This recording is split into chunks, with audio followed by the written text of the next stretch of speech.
Welcome, ladies and gentlemen. We're joining you here for the CCA reboot as we're coming on in. It's a nice February weekend. My name's Jerry J, joined by Happy, and we got some phenomenal Apex Legends right up for you. It's gonna be a really good time. We've got plenty of very solid teams in the lobby. We were taking a look at some of the teams that we've got in here today, and there are a lot of names that people have probably heard of, and this is only just the first stage of the tournament that's happening, and so plenty more that's set to come up as we've got so many lobbies of Apex that are coming down the pipeline over the next few hours today, and also happening tomorrow, and we already have our first game of the day ready to go. Yeah, we're heading straight on in. They finished their drafts. They've come on through. So Happy, we're heading right on into the action. And I know you got a little bit more information on some of these things. I know you were looking at the Cats especially as a real contender. How do you think that this game could possibly go down as the opening game of this $1,000 tournament? So when I look around the lobby, there's a couple teams you've probably heard of. Landing at Harvester on World's Edge, we have Aurora, which we don't have the rosters, so I can't tell you if that's like the Pro League team Aurora or just they're named that. But that is still, we've got Aurora at Harvester. We've got Fully Torqued, a well-known CC team in North America, landing at Fissure. There was another team, DMG and Monument, or DMG's at Frag East, and then Cybercats is at Monument. So that's two Pro League teams in two different regions who are landing right next to each other as well. So there could very easily be a lot of action happening there early on. And already some knocks in the kill feed as someone is going down very early on, and the three-headed Unks make their way through the no-name to try and rotate to this seemingly southwest ring. Yeah, I'm liking the ideas of this ring going down southwest. It's going to cause a lot of teams to struggle when it comes to dealing with the terrain that does seek its way nearby. There's going to be very few openings to get on, especially where we do see the three Washdongs trying to maneuver themselves. So just based off composition, I am enjoying it. I think that the Seer is such a strong character, as well as the Caustic. You get so much tankiness, especially when playing indoors. The barrels can be such a strong, heavy-hitting item that can just deal the damage necessary. But the damage has been dealt, right? We do see a little bit of poke damage coming on in. The drone's able to spot out a couple individuals as they take their TPs. They try and make their way on through. Can they get on out of the engagement? Now the question seems like the answer will be a strong yes. They want to try and re-engage, re-facilitate the fights that are appearing. Yeah, it looks like that's Aurora getting very aggressive very early on, and I think that's just what we should come to expect, right? When a team like that is in a lobby like this, that's what's going to happen. They're just running teams down, seemingly in a spot that's a pretty good spot to rotate. All the way from Harvester, they've already rotated incredibly fast, with a number of other teams still taking their time, now somewhat towards the edge, as guys are seemingly a popular rotate spot. We've already seen two different squads rotate through there thus far, but a lot of teams trying to prioritize just playing safely towards the edge. But Aurora look like they've ended up in a little bit of a corner, still seemingly trying to take fight on the team inside this building, but kind of stumped with one teammate very far away from the other two, losing a lot of HP. Looking to just suffocate them inside, not giving them any room to work with, as we are going to be seeing these rotations coming on out. As now we look to make our way over to the thermal station. Seems as if another engagement might possibly be in the works as they're making their way on through. How much more can they ask for? The repositioning to a new house. They're able to collect a couple shield batteries, get that extra refresh on the shield when necessary. So it could definitely lead to a little bit of a nice position to be in. But as they do lose their Seer, that's a player down for the roster of Aurora. Oh. No, yeah, it looks like Aurora got back up. Almost really rough, though. But they end up making their rotate happen, and it isn't quite as aggressive as I had thought it was going to be. Fully Torqued, though, that's a team that you know is going to get aggressive. They do it in CCs, and so in a lobby like this, you'd better believe they're still going to do it as well. They landed at Lava Fissure, and still are only just now making their way through Landslide, with the Maggie on the team comp as well. So it's very clear the goal for these guys is to fight, farm some KP on the edge. By the looks of it, they've already got a little bit and looking for even more, though they will take the Ultra TP back out and try and take a different avenue of rotation rather than going through Landslide. I'm gonna drop down a little bit, trying to play the low ground, not adapt too much into height. I believe they are still in zones. Never mind. Oh, maybe they are. Yeah. So it is very southwest, right? Lots of teams as we take a look towards the map going to have to take a far rotations away. But as we do move on over, it is gonna be the Mad Maggie who's taking a ton of damage. Gonna have to expend a shield battery already. Not having the opportunity to save those 4 later on within the game. Has been dropping their ultimate as well to try and pull rotations. We do see the Bangalore deploying a lot of rockets around the battlefield, knocking one, looks for the second, some good damage, gets unleashed as they're pulling it all through the battlefield. Looking good. The Ari. Oh, R9. Oh man. Shield battery comes on through, and that will be the resurrection as well. At this point, Happy, it's a whole bloodbath, and I can't even tell you what's going on. It's too hectic for me to even read anything. Yeah, that's what happens when Fully Torqued is on the lobby. That's what happens when these guys play their game towards the edge. They are still going to manage to res one, but it looks like they're getting hounded towards this spot in Monument as well. So they're clearly not the only team that had the idea of trying to run teams down on edge, but I would say they're doing it the best so far. By the looks of it, 17 squads left, and they've already killed one of them and then gotten KP at least on another one. So Fully Torqued are working the game plan out to the greatest extent. This is what we expected to see out of them. 3 washed Unks, though, having a harder time getting into the ring than they would have hoped. Stuck towards trees, this pulls towards thermal, seemingly a deep back thermal pull as well, based on where we saw Aurora go earlier on. So 3 washed Unks certainly not going to be in the best position. And although they have the crypto, so they could get a reset fast, that fully lost Caustic and a ring closing right now is going to be very difficult to work with. They're certainly going to be looking to try and get something done as they do pull out the triple take. Looking to try and burn down some shields. Able to connect to 60, but that's about all they get so far. As we are just... Oh! Looking like we got some... Discord, that's like a Christmas treat for us. All right, cool. So, all right, happy. Yes. Happy. Quick question for you. All right. So.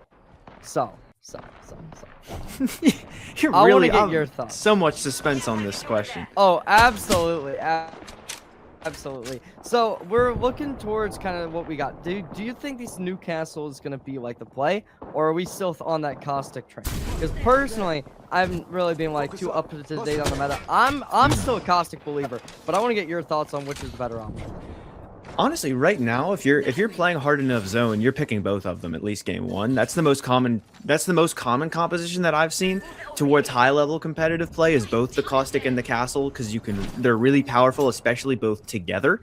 So I think that, just the Castle not being able to get ring consoles, but you need something to be able to set up new playable spots, whether it's a Castle or a Rampart to sit behind in terms of some walls. But I think together, like we see Mystic Maito's running it, I think a couple other teams that we've watched have run it as well. And those Caustic Game 1 bans certainly are still prevalent. So I know you said you're still a Caustic believer, and you have every reason to be, because there are still a lot of Caustic believers among the competitive community. Yeah, I mean, I was expecting to see a little bit more Rampart, as you said, but I was very ecstatic, I guess, because I do enjoy seeing diversity, and so getting a bunch of different characters coming out today, it is really nice. So we do look towards the Mystic Mahitos? I don't know how you pronounce that one, not gonna lie, but it is interesting, right? They're gonna be playing out of zone, they're gonna have to try and get back on in eventually, but we do look towards the current zone. Only a few teams are actually located within. Lots of players, outskirts are taken, especially when you look towards the southeast side. You have 3, 4, 5 teams all the way over there, and those are all going to have to start fighting when it comes to rotating in zone, unless they want to have some kind of truce. That's a difficult thing to make happen, though. So we look towards the Fully Torqued. They have that car online. A red car definitely can be nice for that burst damage. Looking towards this Seer, able to scout out a little bit, but unfortunately no follow-up is really going to be available for them. 00665, similar situation. It's actually interesting. They have that golden charge rifle, by the way. Or, no, not golden, just regular charge rifle. But they got that online. A decent gun, so maybe they'll be able to kind of get that early damage with it and possibly find some nice follow-ups. Yeah, fully torqued. We talked about them a lot in the first couple of rings because they were the only ones really doing a ton of anything. But they've also just waltzed into a counter pull on ring 3 that ends up very close to them. Or at least the end of the ring they were coming in from, as Cybercats are going to take down 3 washed Unks, one of the teams we've been checking out quite a lot. So I'm honestly looking forward to seeing maybe if fully torqued can get a lot more done. It's 421 taking fight towards Tree, the Alter TP taken by 1, but EXO and Clover seemingly both going to be taken out of the picture. Actually, no, EXO on a different team, and then Init will go down as well. So it looks like 421 have a relatively clear rotate, but they want to go for the Valgold and see if there's just a slightly better spot they can get from just walking in on their edge. Yeah, you'd imagine there's going to be a few spots, especially when you consider really far west zone, because that is where the building does lay. But all right, they're able to scout out a couple of the enemies nearby. We'll see whether or not they do collapse onto a few of them.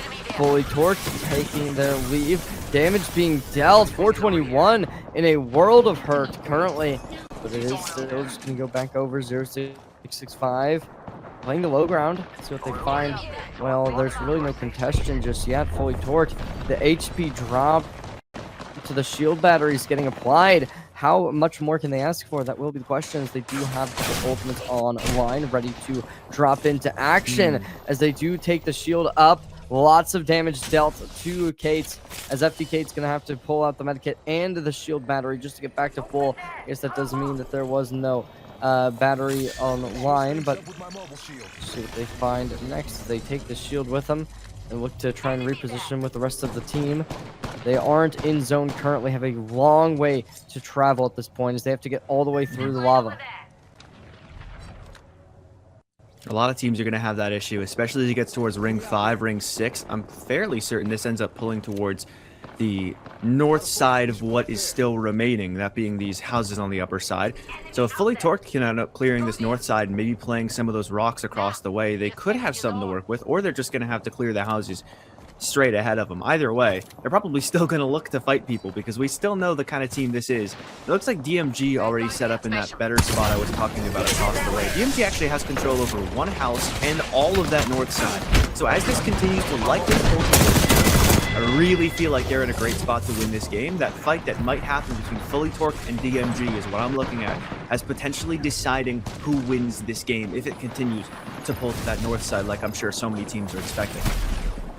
Detecting a lot of players. They have the EMP online if they want to try and opt in for this, get a couple assists with that type of utility, but instead they are just going to back off, not go for something they wouldn't be able to follow up on. And all right, here's the Valgold coming in, 421 with the reposition.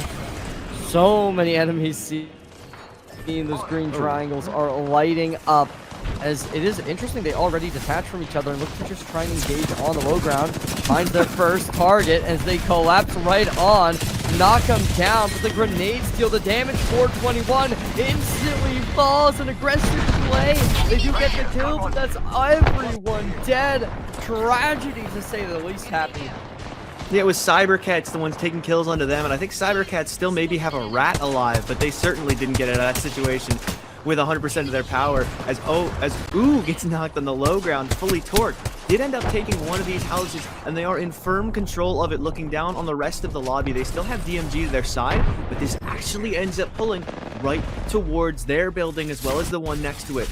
And so it looks like fully torqued, after getting so much KP in the early game, also now they get to have their cake and they eat it too. They get the early kills, they're getting more kills now, and they're in God's spot for late game, probably locking in at least a top 3 or 4. Oh, absolutely. I think top 4 is honestly underestimating them.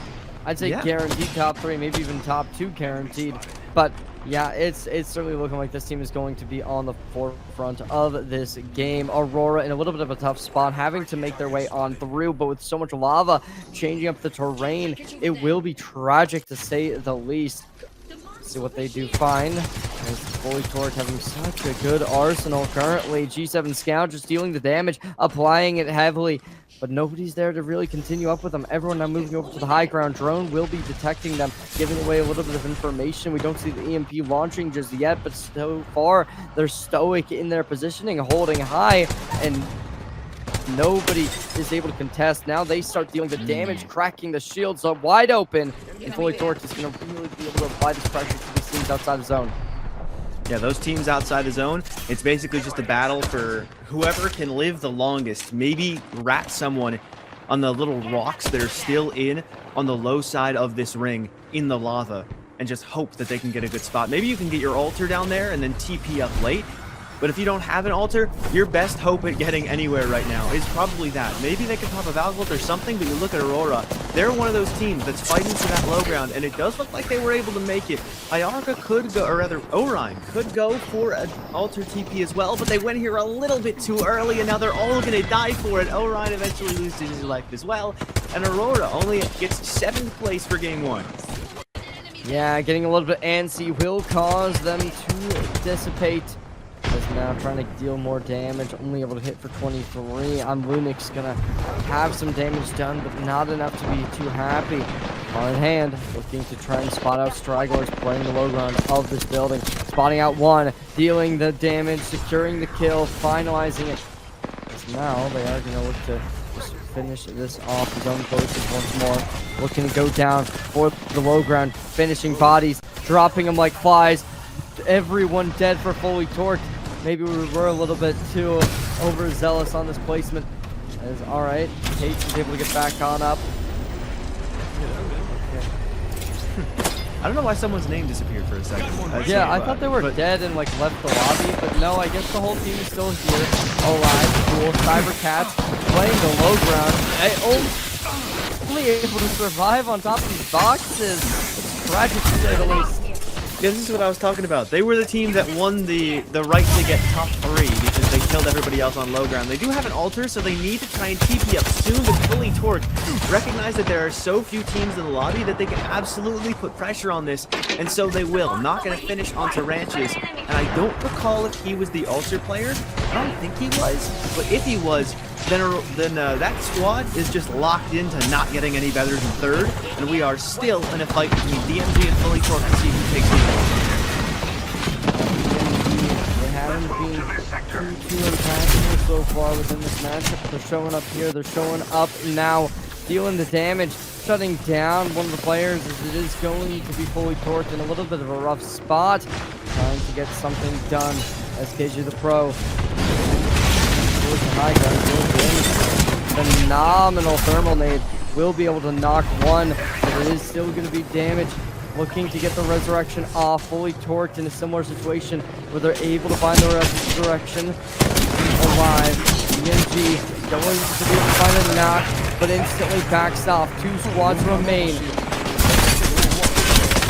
He almost got a res off as well. It's just like the cost now, but the RE45 might be able to actually clutch this up. Wait a second, I thought it was going to, but Cost still has a chance. The new Crystal Cube ends up coming out, so Cost is in very rough position, but he still ends up winning the fight. Cybercats somehow from the low ground in a 2v3v3 end up clutching out game 1. Who would have seen this one? Apex champions. One coming? Certainly not me, certainly not you. But yeah, I think we all to an extent expected a team of this stature, of this dominance, with this prowess. They completely overtook this match, and I certainly do expect them to continue. They really did just display such a good game. As wow, that was a strong matchup to say the least for game number 1. I mean, we still got a lot more Apex Legends to go tonight, and these teams, they're already showing that they're not going to be going down without a fight. They're going to make sure that they are going to be tussling for every single game.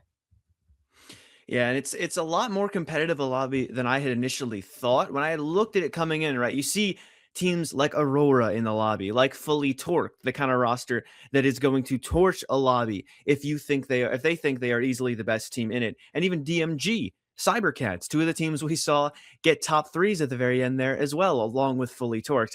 I thought it was going to be a little bit less close, right? But a lot of these teams playing this game the way they would play any other lobby. DMG not really inting teams or running anybody down. Aurora pretty much got to zone early on a caustic crypto comp and then didn't really do too much else. They were just kind of chilling there most of the time. So it seems like really only fully torqued are the ones trying to leverage their superior skill or their superior aim to people on the edge. That's not even really them recognizing that it's an intable lobby. That's just what they do in every lobby. So those four teams, I think, are the big ones to watch. It's Cybercats, Aurora, Fully Torqued, and DMG. They all had pretty good games in game number one, though Aurora died a little bit more earlier than the other ones. But they're not really going that crazy. And so it seems like we're going to see a relatively high quality lobby. Like I've kind of been implying, the lobbies earlier in these kinds of tournaments tend to be the pro league teams dominating everybody else. But we aren't really seeing that here. And that makes it even more exciting to watch. And certainly did look phenomenal for them. Hopefully, they'll be able to continue proving why they are the best. But as we do just go on through, we will just kind of have to wait and see what does inevitably come off of this game. Because right now, we are just Yeah, I think one of the interesting waiting. things. Oh, sorry, you lagged on my end there. I thought you were done talking. Oh, no, all good. I'm trying to figure out how to mute myself so I don't hear me and you overlapping. Oh, But mute the it's not Discord really stream. going too well. Mute the Discord Oh, stream. that would do Yeah. it. That would do No, it. I had the Wow, same very issue, don't smart, worry. very smart. But yeah, anyways, I think one of the interesting things we talked about during that game, like you had mentioned it during the game, was like the different team compositions people are going to go for. And I think, given the nature of this tournament, there are a few more for fun teams than there might be in like a CC or in Pro League, obviously. And there are a couple of teams that, are confident that they're going to be able to run teams down. As a result, we're seeing a little bit more legend diversity than we would see otherwise, but still a lot of caustic. I don't have our overstat hasn't updated on my end yet, so I can't see if he was the ban in game number one, but I would imagine that he was, maybe Alter or Valk or something like that. But I do feel like we were seeing a lot more caustic than anybody else. But just kind of the idea that like you're rocking your caustic for ring consoles, and you're probably running along with that. If you're going to zone fast, that is, you're probably rocking either a crypto or a castle. You're not going to rock both of them because that's two pretty slow legends, and you need someone who's probably also a slow legend to hit your ring consoles as well, unless you're an altar team. But also just because crypto and castle don't really work so well in synergy together. So we're seeing teams go for one or the other. A lot more castle in that lobby than crypto. Crypto can be a pretty annoying legend to play if you don't know how to play them.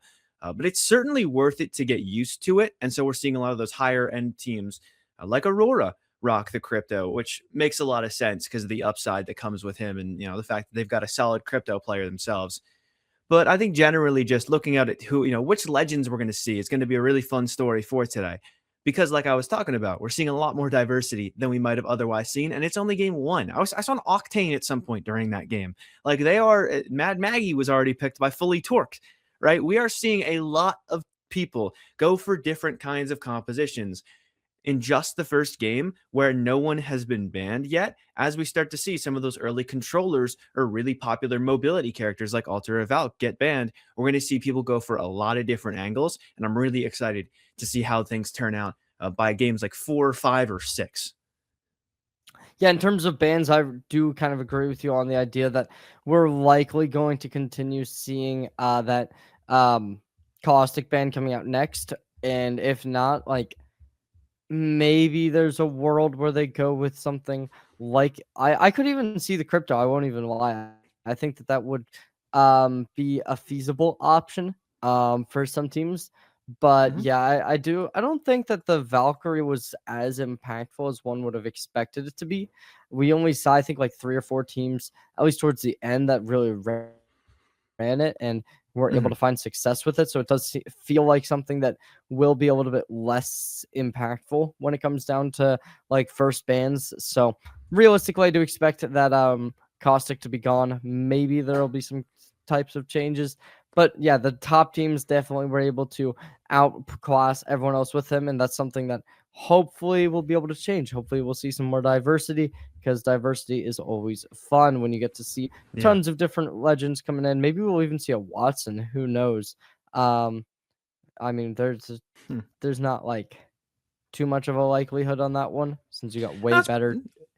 Yeah, I mean, listen, I mean, once some of the early controllers get banned, Watson's definitely someone that people pick off, and as well as like during the current meta, like you see a lot of crypto and a lot of people like running Watson as a crypto counter. It sounds counterintuitive, but I was watching an old rock scrim like way back right after they had won champs, and they were talking to their coach at the time, and he was like, "You need the Watson up to counter crypto because if you can pop an ult Excel, you can get your ult back up and then have it instantly ready to go. Because a lot of teams run crypto Maggie, and Watson's good against Maggie. It's like little interactions like that. We are seeing a little bit of Maggie already, and so we could maybe see that Watson start to come into play. Who knows? But I definitely wouldn't be surprised if towards games 5 or 6, if we see like Caustic Rampart off the board, I definitely expect to see some Watsons later on, even if it's only a couple. I think at some point people will want to rock that through. So I think you'll get your wish. I think that yeah, it is feasible, and I think just generally that's one of the more diverse roles that we will be seeing. Like when it comes down to some of the more like aggressive roles, like the skirmisher, I don't necessarily think we're going to be getting a whole ton of different options. Maybe someone will. I didn't actually see this. Apparently, you said you saw it. I didn't see the Octane. It was saw like the 10 Octane, though. seconds, like center zone, someone was Oh, on I see. Octane. Yeah. That's pretty cool, I guess. But yeah, that would have been interesting to see a team that was doing very, very good. But yeah, we're gonna go to a quick little break, ladies and gentlemen. Don't be back. Wow, that's so wow. Don't go anywhere. We'll be right back with more Apex Legends action as the CCA continues right after this.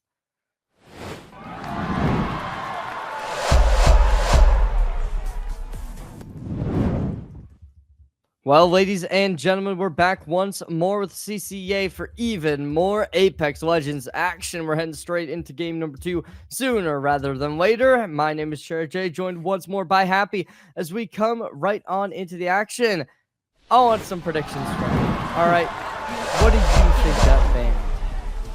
I'm gonna say Caustic. I need to see if my overstat is still not updated. Yeah. So which stinks. But I'm gonna say Caustic. We can see one team right now with Bucks, Recon, and Den Pride, some of the legends of the Latin American scene in Apex. A couple Mexican players, I believe Den Pride is from Colombia.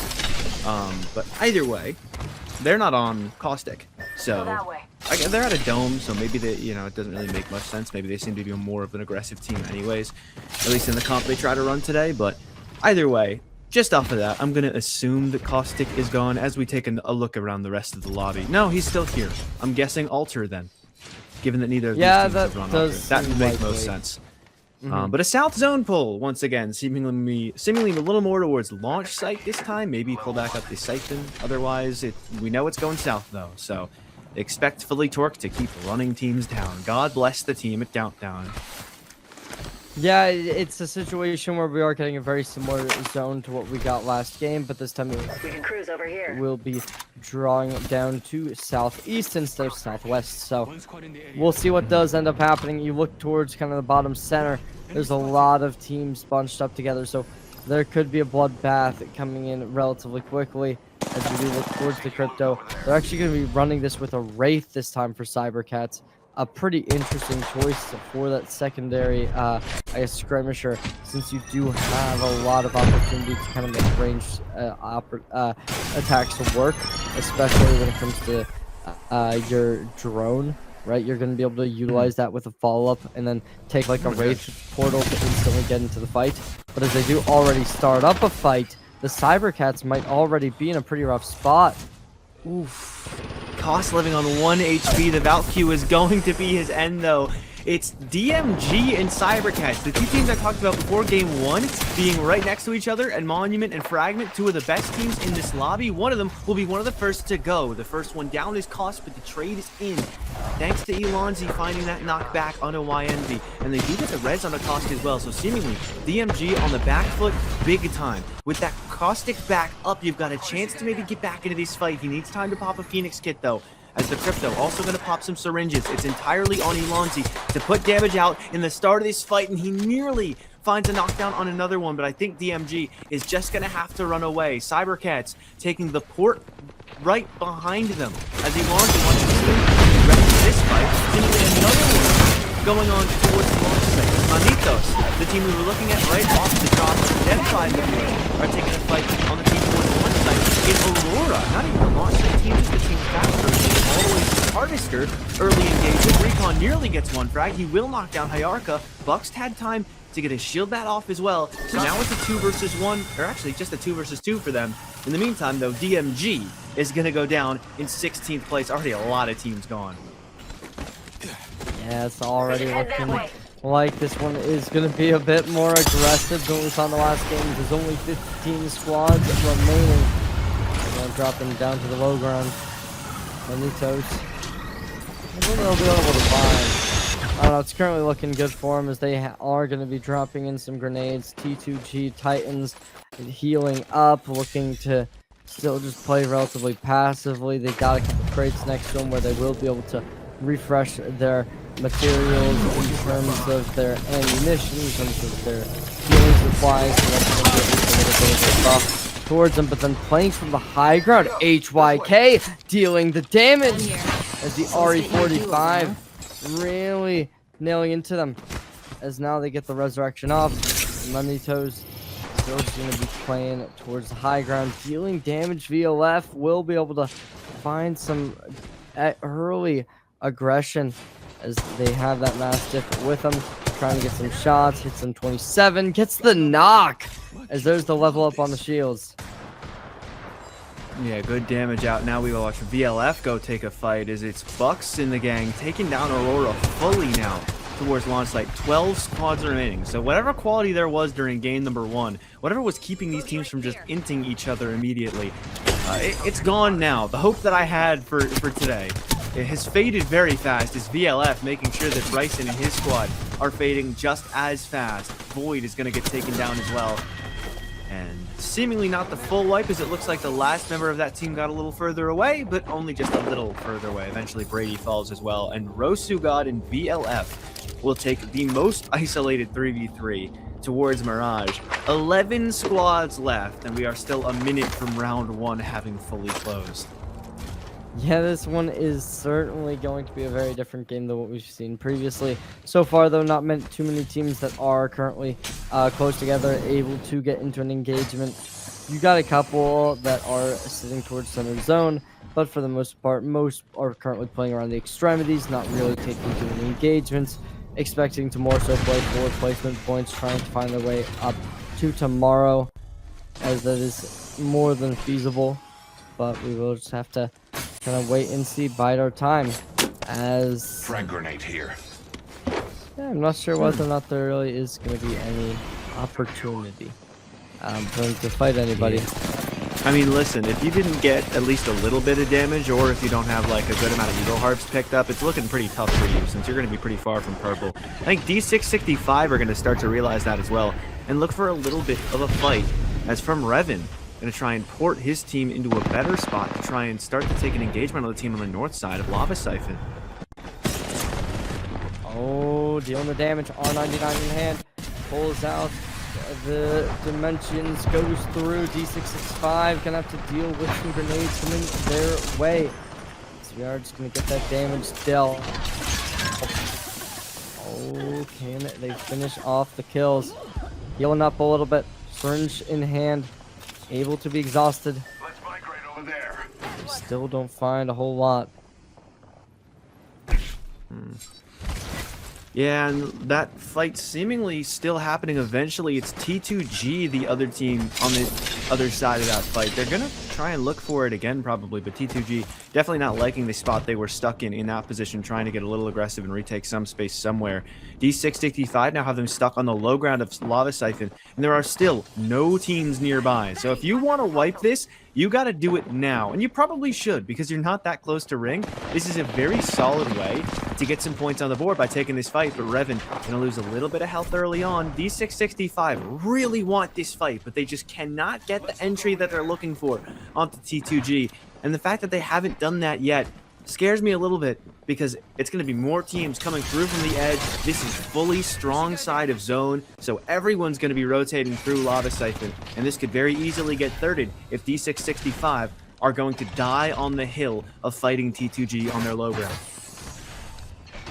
Yeah, it's going to be looking rough if that does inevitably end up happening. Still in zone, D665 having a decent bit of ammunition still. Currently looking to play down towards the low ground. Having the damage being dealt. Cybercats 52 seen. 28 shield cells way more than one would ever need in a lifetime. So they will be able to kind of get away with a lot of this damage. Infinite ammo, you can afford it. Yeah, that's a lot. That's a lot. So I guess they'll be happy to be able to fight early on. Interestingly enough, we are going to be seeing Cats using a shield battery. Not sure the point, but yeah. Well, they deal a little bit of damage once more. And here's going to be a fight coming out. TTG in a really rough spot as they knock down the first. Pax is going to be down. It's all up to Aristonda, who's in a little bit of a rough spot. Batman as well. No shields. Getting hit. There's the 2 players down. Batman will fall. And they're trying to just secure these kills. And as of now, it will be working. Yeah, I'm not 100% sure where the third on T2G got off to. He just didn't end up in the same building as his teammates. So it looks like the third party's coming through. This is what I was talking about. D665 needed to take this fight way sooner. Otherwise, in will come the third party. And it's PSR Zigato coming through for some kills. A knock on a 1. Bosman goes down next. It's only Ooh, and it is no longer. CIMJ come through and wipe that off the board. That is a very good set of kills for them to find, and we only have half the lobby left. Took quite a while to find some more kills after we got stuck on 11, but it looks like Kates and Cost are getting stuck in a little bit of a fight between each other. Yeah, it's been really rough for the Cybercats especially. They've been in consistent fights this whole time. As T2G Titans are going to be eliminated, we're down to 9 teams remaining. The damage has been dealt to these players inside the building, as now they're going to try and force out a fight. It's always going to be considerably rougher than one would hope for if they aren't in zone. They need to travel their way on out. There's the kill going their way, isolating another player. Fully torched. At this point, it is just going to be looking very nice from them. Oh, they had the intuition. One's on the low ground. And there's the caustic off the board. And it sends them packing. That's a really nice set of kills to find for Fully Torqued. This is what I was talking about a little earlier, where everyone from the rest of Zone is going to have to rotate through Lava Siphon. And so some of the teams that got there earlier, like T2G and D665, kind of just settling for not great spots in Zone because it's pulling away from them by Ring 3.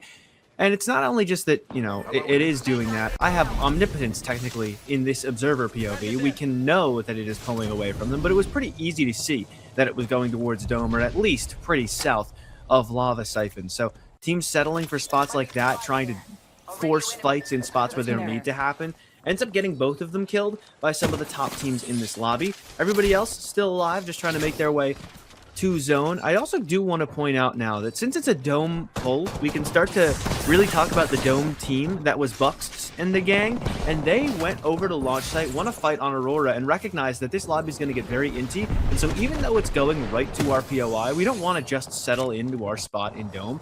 We have to go try and get kills to make sure that our Evo is getting up, and to make sure that we have enough KP to the point where this is a significant game should it pull to us. They took the risk to 50-50 launch site. That ended up paying off, and now I'd imagine they're at a pretty good spot. I haven't seen them go down in the kill feed yet. We're still in top 7, and we know that they've locked in a little bit of KP. Hellstride Esports going to make their way forward as FYK were just taken down. It looks like Hellstride are going to fight for this Dome side of the ring as it starts to close. Yeah, it's going to be looking good. Hellstride Esports trying to make something out of nothing. They got this Dimensional Drift online, but as they get bombarded with rockets, it's going to be looking good for the Bangalore ulti. Oh, Quira still going to be able to get their way on out. Smokes come up, keeping themselves under cover. Can they stay alive? Can they stay good and healthy? Shield battery comes on. Mr. Ames as they look to try and back off. There's 2 players knocked down, all up to Mr. Ames. They have a smoke screen still available, but do they want to give away their positioning? That will be the question, as they can get some of these resurrections per chance off. They're going to look to invest right here, right now. They spot out a player. That is rough, to say the least. As now there's grenades coming down. We see the Q from the Valkyries, as well as some grenades to be achieved. The resurrection comes in. Yans possibly going to go for the follow-up, but not just yet.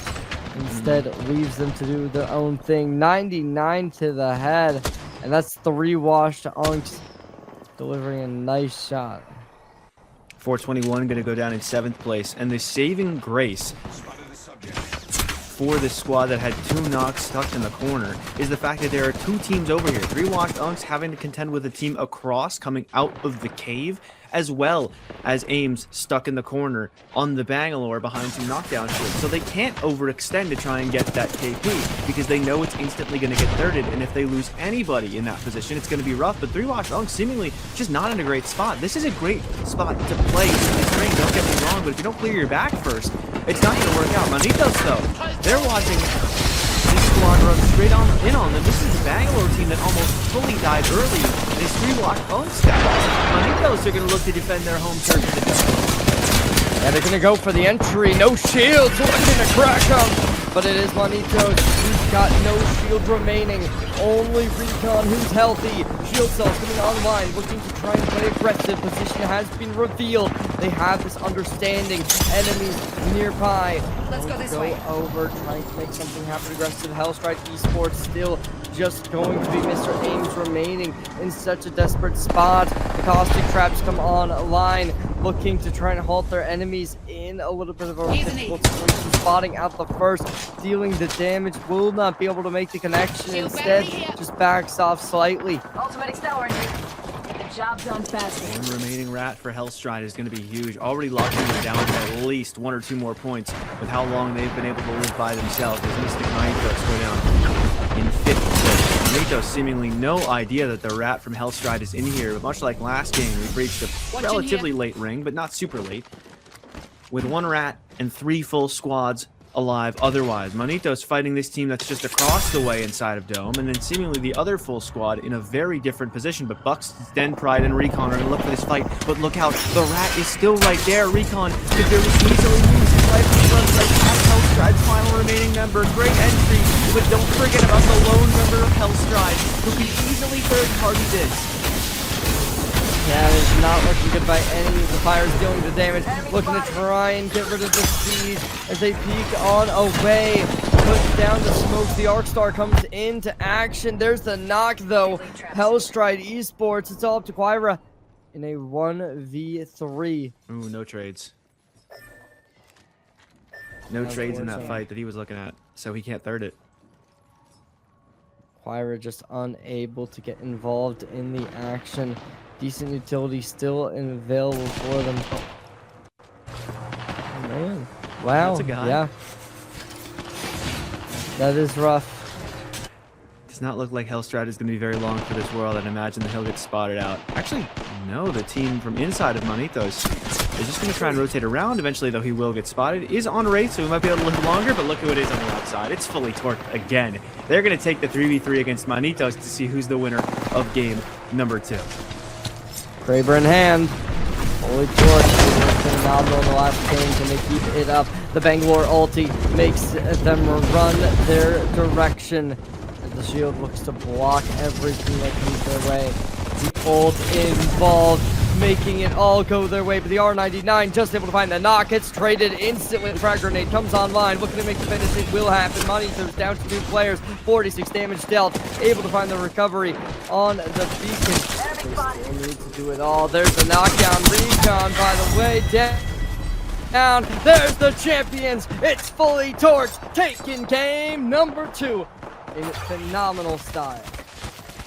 Yeah, fully torqued with a major win there. They do what they couldn't do in game number 1, and they lock out a win in the second. It was a 2nd place last game for them. Actually, no, yeah, they ended up being the 2nd place because they couldn't clutch out the win against Cybercats.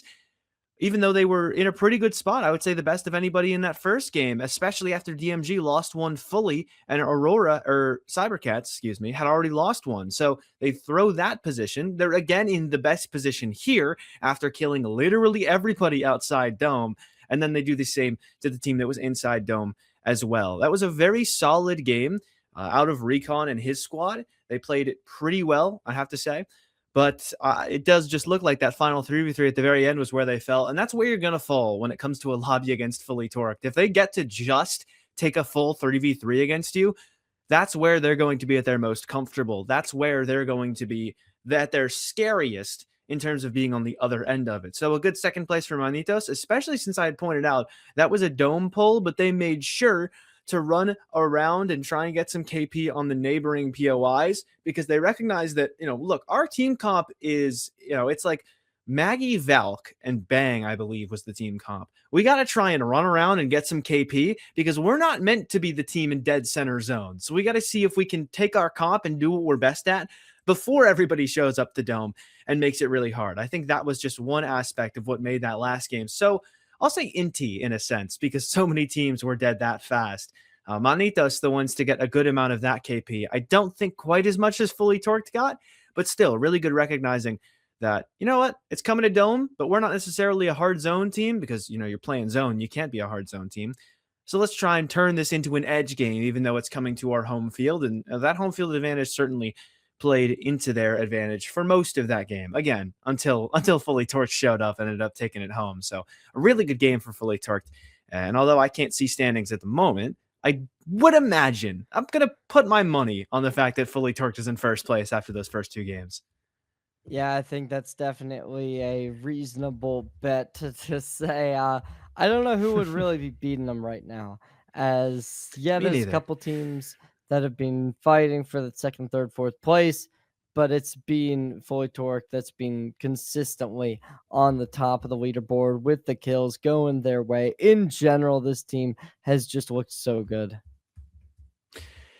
Yeah, it's tough. It's tough for everybody else in the rest of the lobby to try and put up with Fully Torqued because like this is what happens, right? I was hinting at it a little bit in game number 1, but even during challenger circuits, even during like the ALGS Open, these guys took everybody like by storm. They took the whole tournament by storm when they were known as Twerkaholics, now picked up under the Fully Torqued roster, or Fully Torqued organization, excuse me, and having made one swap of players. They've got KJ now compared to that old ALGS Open roster.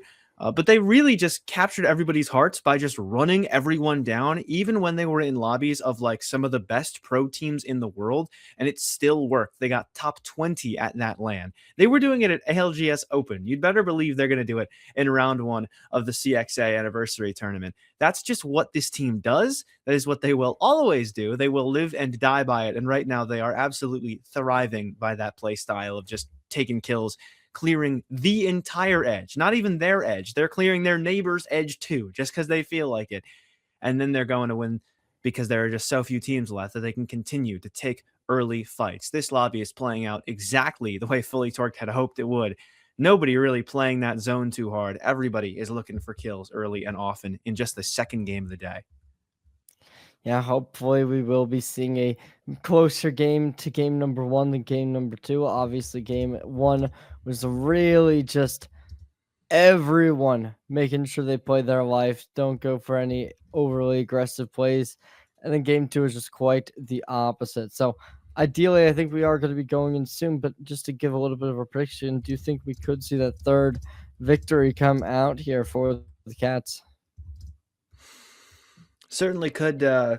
I think it's going to look like more of the same teams having some very good games. Although I will say, I had made that call after game number 1 that we were going to continue to see Cybercats, DMG, Aurora have really good games. And the only team that had a good game in games 1 and 2 was, by the looks of it, was Fully Torqued. I can't tell you exactly how well Cybercats did. I know they got that early 3v3 win over DMG. But beyond that, I don't think they ended up getting too far.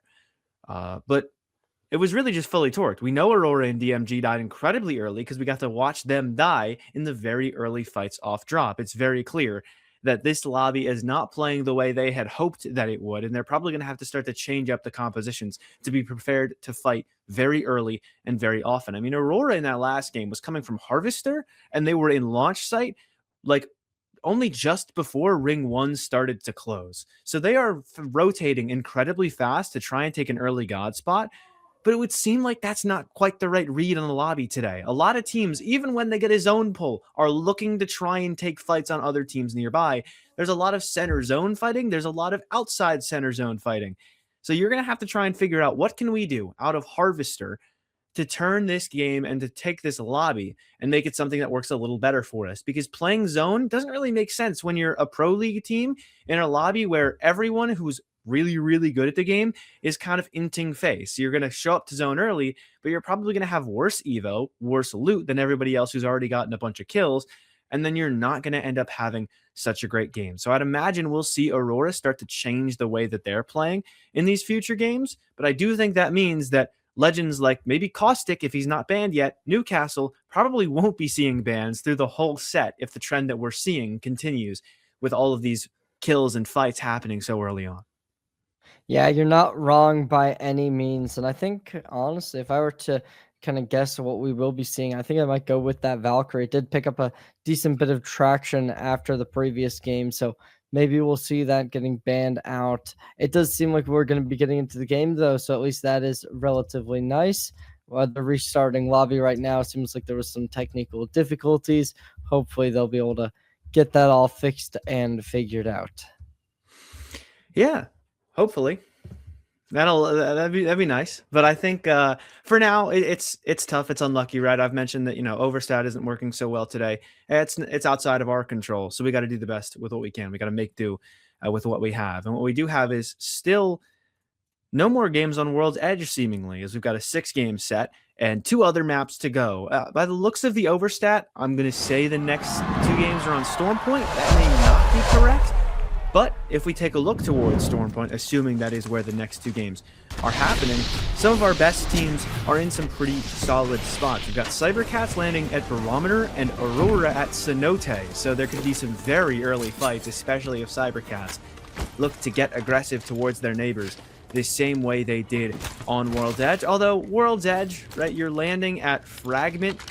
Or no, that was DMG actually landing at Fragment. So maybe DMG were the ones who got aggressive on Cybercats initially. Who knows?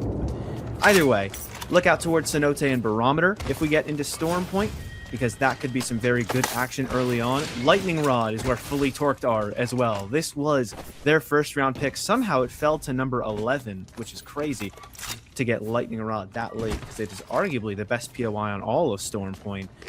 But Fully Torqued, the ones who are playing out of it. So every reason to think that it will be very dangerous, as we are going to get into Stormpoint. We've got Fully Torqued at Lightning Rod, like I talked about, the Barometer Cenote situation, which could get very, very interesting very, very quickly. DMG also at Pylon, seemingly wanting to play a little bit more for the zone, but we could easily see that switch up if this ends up being as inty as the other games have been. And also Manitos towards Echo HQ. So Den Pride and the gang, loving the early fights last game, could easily find themselves in some more towards the start of game number 3. Yes, we are just going to keep on waiting. Seems like we might be coming into an engagement. Playing the low ground. I'm sure if either of them have spotted each other. Oh, maybe they're on the same team. Never mind. Yeah, they're all going to go into the building together. Oh, the no name tags was so confusing for a second. Why do they wait so long? Yeah, I mean, maybe they were planning on catching somebody off guard. Not totally sure, but we look towards some of the weaponry that is currently underway. Underscore esports, R301 plus a Volt. Really good close to mid-range weaponry right here, so there's a good possibility that I'll be able to make something happen, as they also get a blue barrel. Nice enough. Manitos, however, in a bit of trouble. Got knocked down by a bear. Coming back to get him, and as they fall down, the aggression is absurd. Yeah, that's DMG towards Pylon. That's what I was talking about a little bit earlier. That's one of those fights that we could look out for early on, because DMG and Manitos are 2 of the, right now, I would say 5 best teams based on how we've seen in Game 1 and Game 2 go. Also knowing their reputations coming in. So they're going to look to really try and turn this into a lot of KP very early on, just like what we saw in the last map all over World's Edge in game number 2. And it just so happens that they're right next to each other. So they're both going to look for some fights very early. Maybe Manitos not quite looking for that fight, but DMG definitely were, as they negative rotate out of Pylon to try and take those kills. They end up with 2 of them. And thankfully Den Pride got away in the Trident, but I don't know how much fortune he will have in trying to get that reset. As VLF, another team that had a decent game, they got a wipe early on in game number 2. Looking for something early on once again, but it's a team in 3 washed unks that is very scary to take these fights against. Dropped in the stars, looking to try to make something happen. Crack the shield, looking to get out, dodge, weave, deal damage. There's Russo God down. There's the second down. The double kill found. The trade is there, but the resurrection will be immediately. Let's It reposition says Desipine got a kill with an alternator. I don't know if that was just coincidental at the same time on what player that wasn't on VLF. But if that was what happened, this could very easily get thirded. It is at least going to get thirded from below, though, as Enigma can try to bunch of versus up. Because they are inside the building, 3 washed unks will not be on the wrong end of many of those vert nades. Enigma are going to have to try and take this fight without really getting much entry aside from the EMP. The caustic ult does go in, but it also is not really covering a lot of land, but it's still making an opening knock for Andes. Another one onto Dragon Knight Kumar. Thanks to Keepstar and Enigma are very easily going to wipe through that. Keepstar, Pro League player out of Brazil himself, teaming with Anges and Clover today, are going to start to get their names on the scoreboard. Names we haven't really gotten to talk about too much. Is Defined Motion going to go down to D665, and Vortex Legacy is also going to fall at the hands of Cybercats. Getting back on up, looking to try and recollect themselves. Take a look towards the map. The team's going to be fighting the right-hand corner. That's also where the zone will inevitably be. Good idea to see those.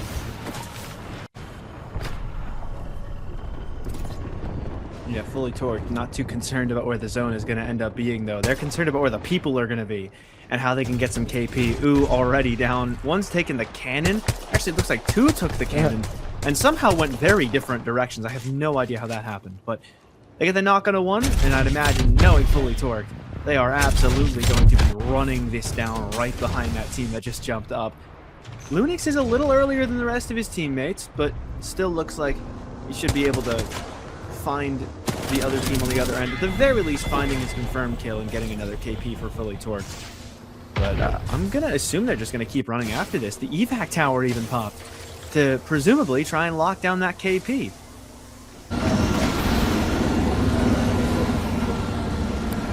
As we see this zone going bottom right once more, similar to what we saw in the previous game. So we'll see whether or not it will get any closer.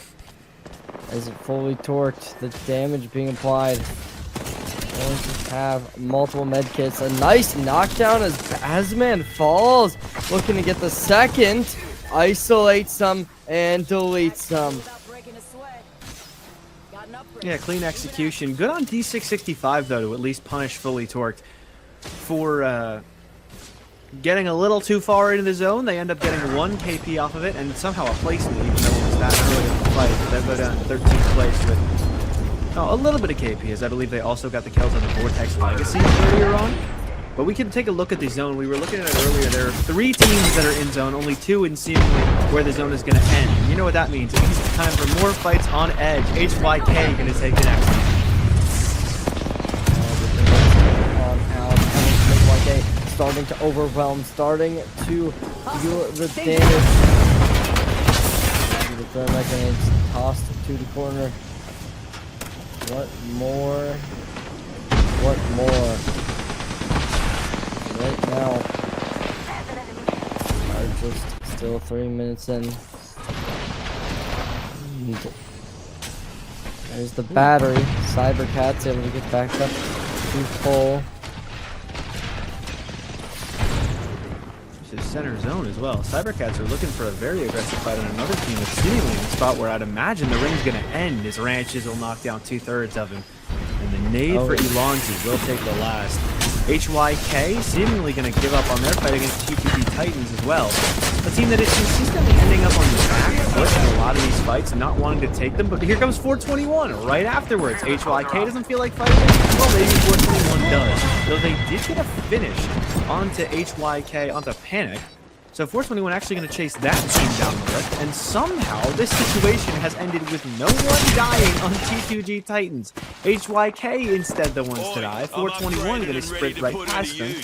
And T2G, I kind of don't know what they're going to do. Where are they going to rotate safely? Because it's very clear that there is still a team in this lift, and it looks like 421 are going to turn back and try and take that fight out of T2G. Yeah, sniper rifle in hand, looking to try and fish out some shots, unable to make anything connect just yet. Now the reload comes in, not adopting the higher reload scope. Let's see. Alrighty, the damage is getting done. EMP comes out. So well as that. Gas is starting to... What? Oh wow. Wow, that's insane. I don't know what I just saw on my map, but alright, that's crazy. Oh wow, fully torqued. Dealing the damage. The Bokek is going insane. As they keep it up, they prime, looking to try and make something happen. And they might just have another fight win on their back. This team, they're currently in first place overall, more likely than not. And it seems like they might just have another team fight against debatedly the best team here. Now, well, Cybercats have already been shown once. I've already shown fully torqued once that they're a tough team to contend with, even when they're on a man disadvantage. They're having one game that they won. Todd is going to be pretty much by himself. Might get a knockdown if G7 no scopes can land, and he will at least be bad. But fully torqued, get the reset instantly. And don't be fooled. I'm pretty sure Zone is just pulling right here. Maybe launch pad, or maybe just a little bit forward of this. But normally zones that are this deep towards this specific station, the one just north of launch pad that fully torqued are playing, and also if it's like touching as well, it's normally going to pull like specifically to this compound. So I'm going to assume that it's either this pull or maybe a launch pad pull, like I'm saying. We can take a look now to see, but yes, it is still pulling right on top of fully torqued, and they have all three of these buildings completely for free. They even have the fourth ring, or at least CIMJ do, or rather that's FYK who ended up getting a full reset. They've got the fourth ring coming in from Stormcatcher and is pulling right on top of fully torqued, who have all three of these buildings by themselves. That is an insane thing to have, and they're probably gonna drive away because they've got the Trident and they want to go get more kills. Yeah, it certainly seems as if this team is already just kind of taking the game for a stride. A team in it trying to make something happen on the other side of the map, outside his zone, looking to try and get something Spitfire in hand. Understanding where the enemies do lie. Going to be able to find the shield down. But nothing much more after that. Aurora, another stellar team we were discussing earlier. Well, not a lot of movement abilities between them. Obviously, with the double time for the Bangalore, which could be nice, but beyond that, you'd have to invest a Mad Maggie ult just to get a little bit of extra speed, and I don't know how worthwhile that would be in the current situation, but they do need to get to zone one way or another. Good bang smoke onto the height. They'll try and walk this low ground as well, so they're just outside the line of sight of the team towards their north, and that is really well played by Aurora. Recognizing the angles on your position, it's a little easier than usual because there are only 7 teams alive, so only so many teams that can even shoot at you. But good job recognizing where the biggest threat was, as for the vibes are going down in the middle of the zone. They've only got 1 left. Other than them, though, it looks to be 6 full squads, as fully torqued seemingly going to run back towards the zone. 421 somewhat close, but it's very clear that they're not trying to play for zone just yet. Still towards the edge of where ring 3 will be, trying to kill some of those stragglers making their way into ring towards the Prowler nest. Yeah, 421, let's see what they can get. They do have that MP online still. Prowlers will fall, able to give them a bit of a refresh. This goes back on over, fully torqued, having control of the building still. See whether or not they do decide to play inside. Aurora gonna be able to find a squad wipe. That's for the vibes down. Personally, when I came into this and I saw the teams entering this lobby, that was my personal favorite in terms of name. In my opinion, that was the funniest drama ever, but you know, that's just me. Anyway, HYK gonna be taking a heap of damage right now. They need to get some refresh on that HP and that shields ASAP, but they're getting absolutely smothered right now. It's completely obliterating them as they need to try and get something done. They play behind the shield, looking to try and deal some kind of damage, but it will be HYK going down. Revealed, understood the location, fully torqued. Able to find the first kill, but they will drop the player in response. Can they keep this direction alive? They go up, they go in, finds one, looks for the second, able to get it. The new kill leader appears, and it's all going to be fully torched. Aurora now looking to make some fights go their way as well. They're playing a much more aggressive comp than they had been before. The evac tower right in front of them is not going to work out for Liv. It looks like everybody else was able to get away, at least somewhat alive, although Exo and Beans with the Sauce are both going to be very low on HP. Seemingly right thereafter taken out. Init gone in 5th place. Aurora given one of those kills. The other one's kind of just shared across the lobby. I was talking about this before the game, though. How Aurora in games 1 and 2 seemingly played very, like, you know, fast rotate compositions. They had the caustic crypto in game number 1, and then they had to rotate all the way into launch site and harvester within like a minute or two in game number 2.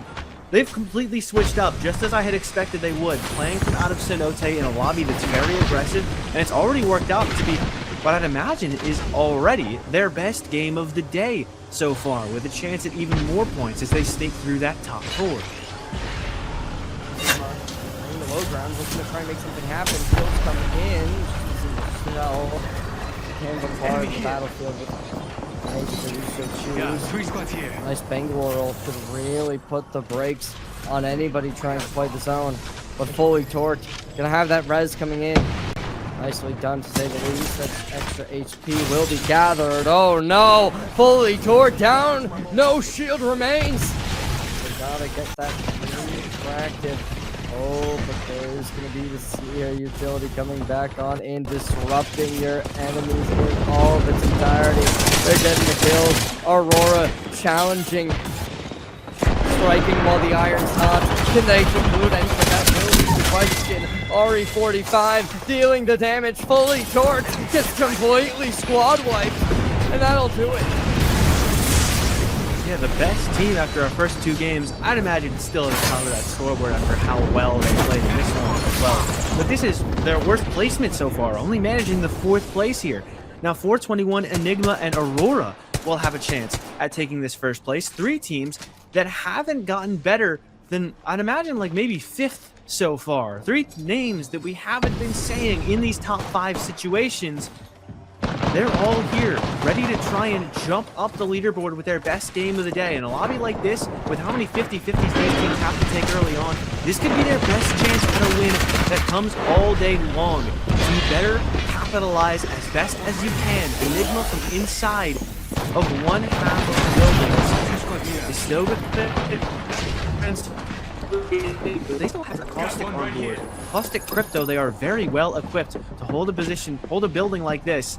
And between the EMP and the caustical and the bang ult as well, I think this team has some of the best utility you could have for this specific endgame, especially if it gets to later and later. Without a doubt.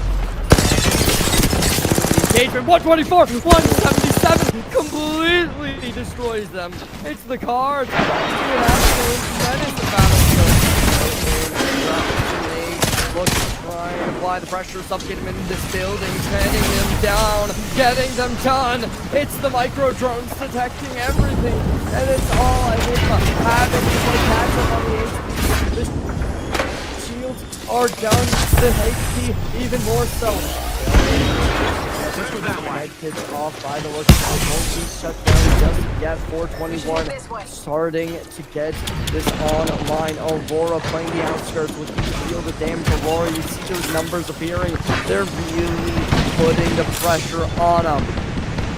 Aurora in definitely the best spot in this zone right now. They have all of this space outside the buildings. The other 2 teams at this point are basically playing just for 2nd place. Enigma had to burn all of their ultimates to try and get themselves to stay alive. And though they did manage that, now that means Ant has to constantly risk the crypto drone dying to get those scans in bit by bit to get closer back to the ultimate. Aurora has all of the advantages here. The one thing they need to not do is make sure Orion does not go down early on by himself. If somebody has something that can cut off the line of sight of these players up on top of the roof, and then they can isolate a fight on just Orion, that could totally ruin otherwise an outstanding position for Aurora. It's not for anybody to get out to Orion.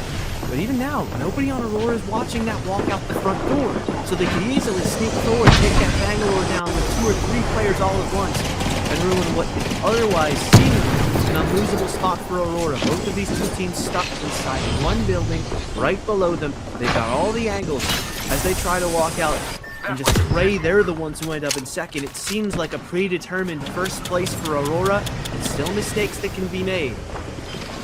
I don't think we can count them out just yet, because there's a world, right? If they go bring this to something that could really just be a heel block. It could be rough, right? This Bangalore might just be what's needed to disrupt everyone playing on the high ground. Oh man, oh man. Right. It's done. There's the knockdown. Let's see whether or not they'll find anything more. Throwing a couple of shields. Everyone popping batteries instantly. Now we're also going to hit. They go for the EMP. The answer is no. Something. Yep, there's the EMP as well. Forcing more batteries. There's a live on the high ground. Enigma's down. Claws white. Oh, there's the damage. But it's 421 with no chances, no opportunities. That's game. And Aurora secures an early victory. Really good play by 421 to go for the fight on the other team in the building. I would assume they were both just going to run outside and hope that they were given second, but they recognize that there's one team that's already fragmented. So I hope you can get second when you can guarantee getting that second place. Just run up the staircase and take down Enigma. Enigma only getting that third place makes sense. They were the ones who got spotted first by Aurora. They did try to make the play off the Bangalore to go contest Aurora up on the roof, but it just wasn't quite as clean as it could have been. They lose 2 in the process, and then 421 ends up coming through for that full wipe onto Enigma. So at least trying to make the play to like win the game or at least lock in a second place was Enigma. That was a very bold effort out of them, but I think that Bangle missing, there was a safe spot on that roof, ended up costing them quite a lot because they didn't really get the entry they were looking for when they wanted to go up to the roof, and Orion was completely unidentified on his own out by the fence line. That meant that everybody assumed that it was just a full 3 up on the roof, but Orion just had free eats staring at everybody running around outside. It was free reign, fish in a barrel for him out there, and he made it look just as easy, getting a big amount of damage onto everybody running around in that fight, and I don't think he even really got shot at once. So that isolated player up by the fence line ends up being huge in keeping those last 2 teams off of Aurora's roof. And then they just eat each other alive. Aurora gets to come through, pick up the scraps, and pick up a win in game number 3. And I don't think it's a coincidence that Aurora recognizes what this lobby is playing like, pivots their play style from hard zone to hard edge, with a, Seer, Bangalore, Maggie, and instantly is able to win the game. That just goes to show how smart this team is, recognizing what kind of a lobby it is today and starting to get back on track after a rough couple games. And I'll give you this much, right? We look towards what's been happening. We don't have an updated game 3 standings, but I can give you that game 1, game 2 standings.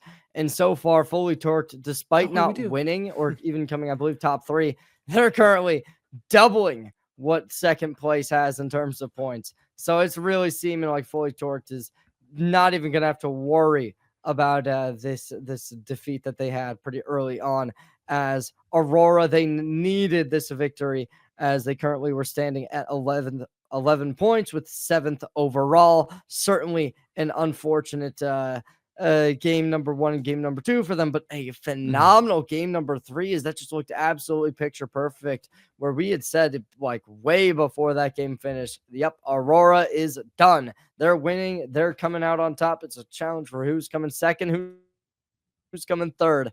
And it certainly seemed very, very good, to say the least. Yeah, definitely worked out really well for Aurora to try and get more aggressive. We also have confirmed that it was an Alter and then a Valk ban through the first 2 games, which, makes sense given that we haven't really seen those legends get played as much through the last couple games. We were able to figure out after game 1 that it was Alter off the board, but I didn't really think about who was the ban from game 2 coming into this past game, it was Valkyrie. We don't have game number 3 updated like Cherry had said, and so we're going to have to just try and see if we can get our best guess as to who was the ban out of this last game as well. I'd imagine maybe like Maybe a Bangalore, Newcastle? full honesty, because No, that's Bangalore did. Bangalore got picked in game 3. Yeah, no, I'm saying like Oh, I think you're after this saying game, game going 3. into the Okay, future yeah. ones. Yeah. Yeah, I'd agree on that one. I think Bangalore's probably going to be the ban. A lot of was- bang. We saw a lot of bang. Yeah. Maybe they will go for the crypto. Probably not though.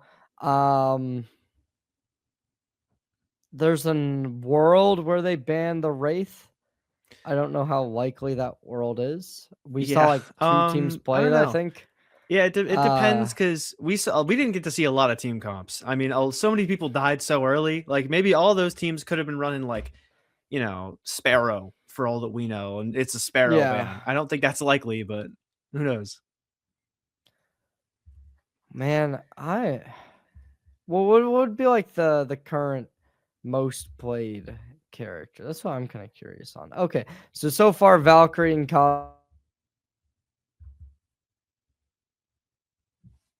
they've been completely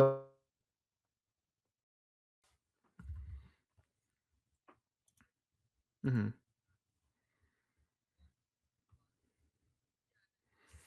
Mm-hmm.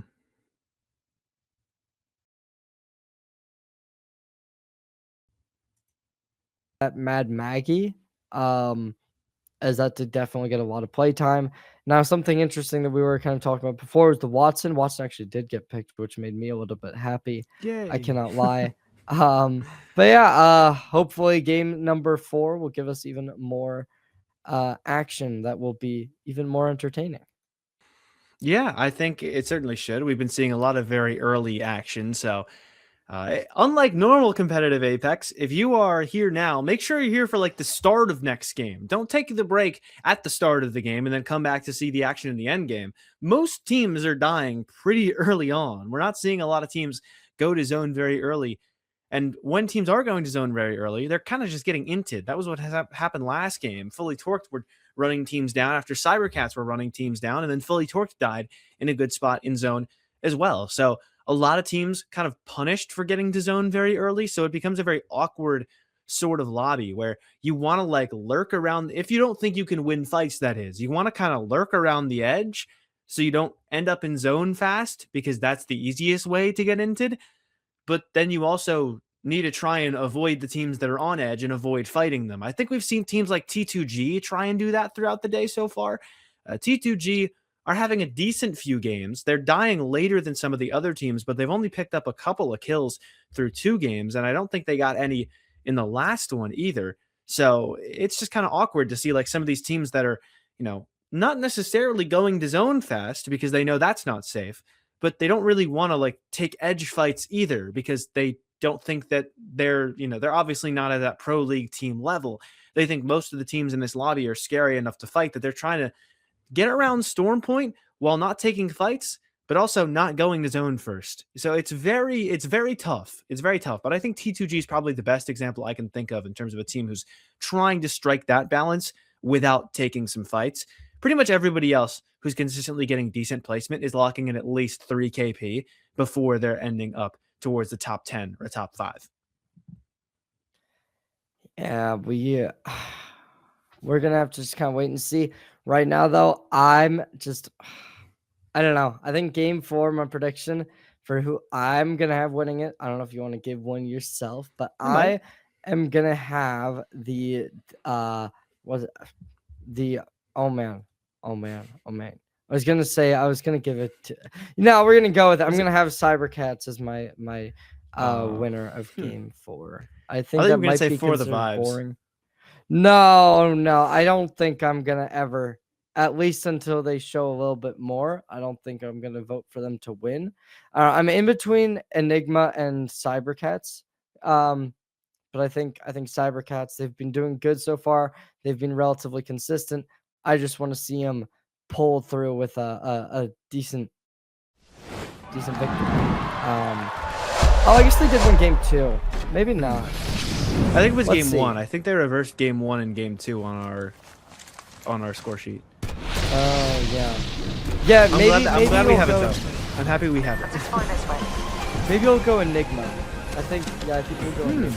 That's a fun one. I like that one.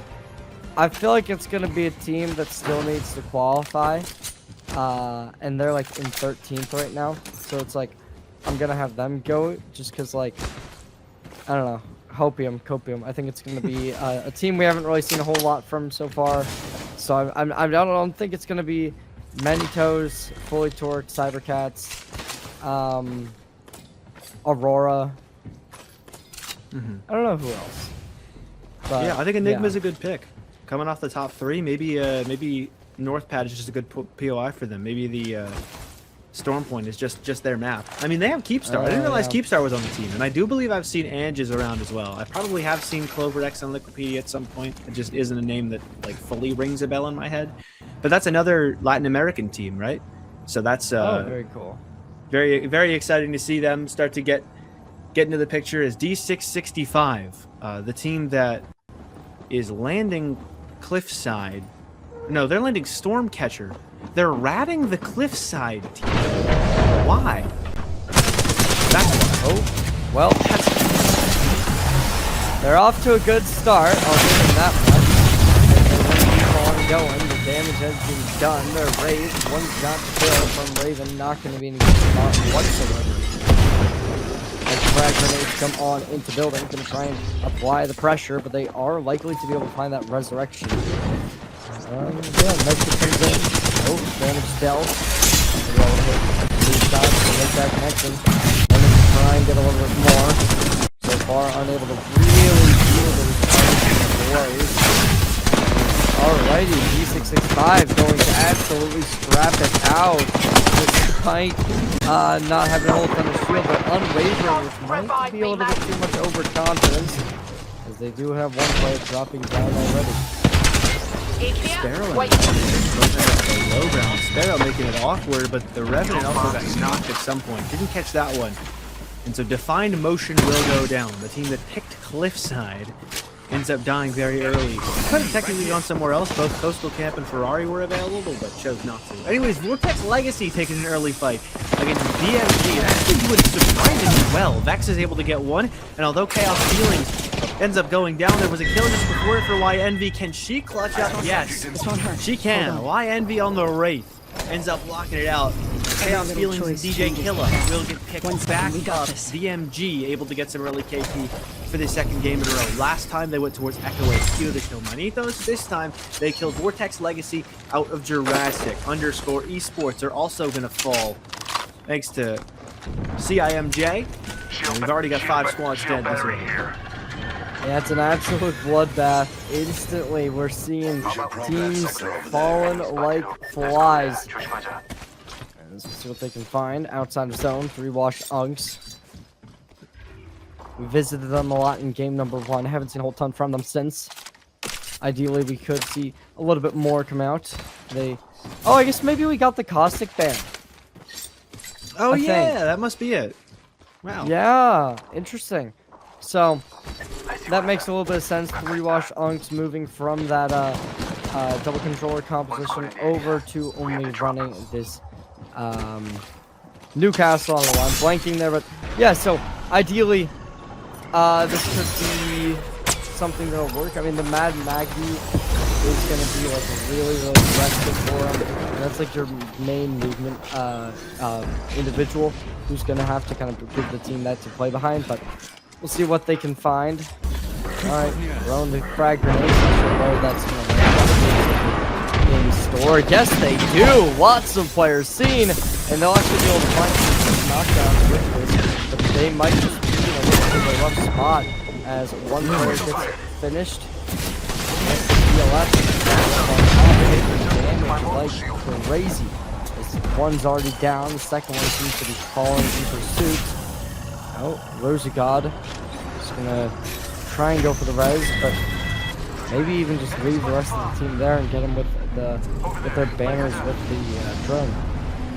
Yeah, that seems like the play. Enigma ended up coming through and thirding this fight that was initially happening between Dragon Knight Umar's team and VLF. VLF did end up locking in a KP.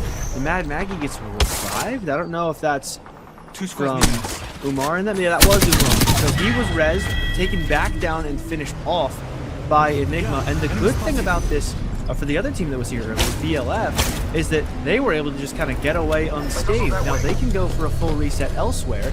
Another res for VLF, but that one a little bit too in the middle of all the action, as it looks like that guy would probably be dead relatively soon. I don't even know where VLF ended up going. I don't know where the other two members of that team are, but it's 3 teams stuck towards the checkpoint. A little bit of a traffic jam as the zone continues to move very far away from checkpoint towards like pylon, if anything. DMG able to spot out a couple players, and Enigma gonna have a little bit of a rough spot on their hands, knocking down the first, dealing damage. Maybe the caustic wasn't actually the ban that we had thought it might have been. Alrighty, blood on by the looks of it. The damage is finally set off the finisher for the shields, keeping it going. OMG delivering the punchline, securing the kill. They have going for him right now. Looking to deliver the next, unable to secure it by the looks of it. They're now having to reload the R99. The shield battery will be discovered. Manito is going to be able to find another kill, breaking the shield. Gonna be looking good and pretty as they secure a nice squad wipe.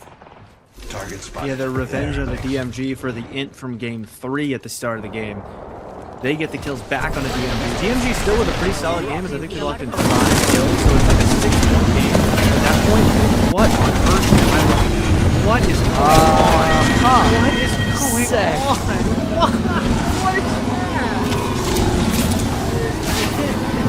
Wow. Huh.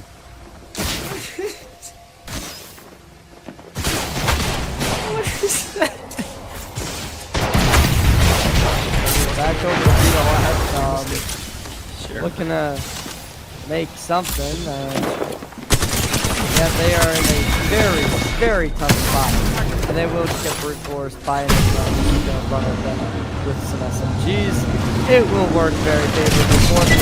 Good vibes.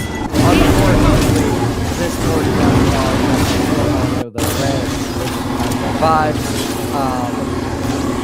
Anyways, holy torque. Let's see. What can they do? They won the game. They've been looking good in game 2. Last game it was a little bit more disappointing. Hopefully this time they'll be able to keep this alive. 9 squads are left as it stands. This has been an insane game. It's a very similar pull to where I went last time, though this one actually pulling into Launchpad rather than the compound just north of it. Still pretty good for the teams that choose to land there. Specifically, the Launchpad team themselves, Hellstride Esports. I don't know if they've died yet or not, but I'm assuming they're feeling pretty good at the moment, just because you can just take the Launchpad height and then just sit up there and probably be okay, because it's pretty annoying to int that. But either way, everybody else pretty much dead. We got 9 teams left with 421 still looking out. Doing some solid damage on Wiki, but does have to try and get down to the building just below with his teammates pretty far away. 421 are going to have to run in here, but they actually are taking a building. And there's a team across that's also taking a building. And then there's a team in the middle building too. So we could actually have teams like finally just like chill and try and play for them games. At least not everybody, just most teams. But Aurora is still looking good. Yeah, we saw teams trying to play towards endgame in game number 1 ever since it's been a lot of WP. But Aurora trying to make something happen. One player will get knocked down. Half shields on the Seer trying to deal some damage, play from lane. But HYK going to be very, very aggressive. The Octane returns, puts down the launch pad. Going to try and make something happen as they access on the speed. Right now, I won't always be around. just getting that res up. Nice work from them to be able to stay alive for everyone involved. Aurora, they have a med kit that they can give to the need. Nice damage with the R99. A relatively short range gun doing wonders in range. Oh, but look towards Jokeland. They're at a very desperate HP line. They need to get that med kit in store ASAP. Forward torch. They can find as it is going to be right down. They instantly get to the rest of the team to rally together. Hopefully that res will be able to come in if they want to keep on fighting. Yeah, so HYK, Fully Torqued, and Aurora are all trying to third-party each other. You need someone to fight for that to happen. But no one really ready to fully commit to a fight, especially after Aurora and HYK both had one get knocked down and have to worry for a while. Now Kate's the one who's gotten knocked down across these three teams, but he will still be revived. Just in time, though, to have to try and fend off the solo. Running straight at them, Hayarka, a little too far ahead of his teammates, gets gunned down by KJ. And this knock might finally turn into something. That's a good kill for Fully Torqued, and it's going to be a tough res to find, because Aurora is not inside the building with HYK. Seeing red, but now the only red is on Goma's health bar, because he just got knocked down. HYK needs to get that pick back up, but they can't get it easy. Everybody chipping each other down, but nobody cleanly wiping all of Pylon. They get a little bit too overzealous, play a little bit too aggressive. Hellstride Esports gonna be taking the damage. Mr. Rain falling down. Shield battery coming on for them, looking to play safe, trying to play better. Bring in some octane. Oh, Aurora on the other side. Only one player remaining alive. Gonna go for the finishes. Able to thirst nicely. Gets the kill leader. 6 kills on him. 8 squads remain. And Aurora, they have this they can possibly bring to a beacon. Getting far enough is an opportunity. It's going to be a shadow. Hellstride, oh no! Everyone falls for Hellstride Esports. I saw Chris Rames, but they're going to drop down, getting completely destroyed in the building. Now it's 10 squads remaining. This zone, everyone seems to be falling. T2G Titans, they're on the cusp of getting top 10 qualification, so ideally they're going to be looking to really play for placement. Yeah, T2G Titans, one of those teams that's playing zone very well that I had talked about. Doing a good job just staying alive. Not necessarily getting a ton of kills, but living long enough to the point where they're keeping themselves in it, because the same teams are getting all the points. So like you said, they find themselves around 10th place.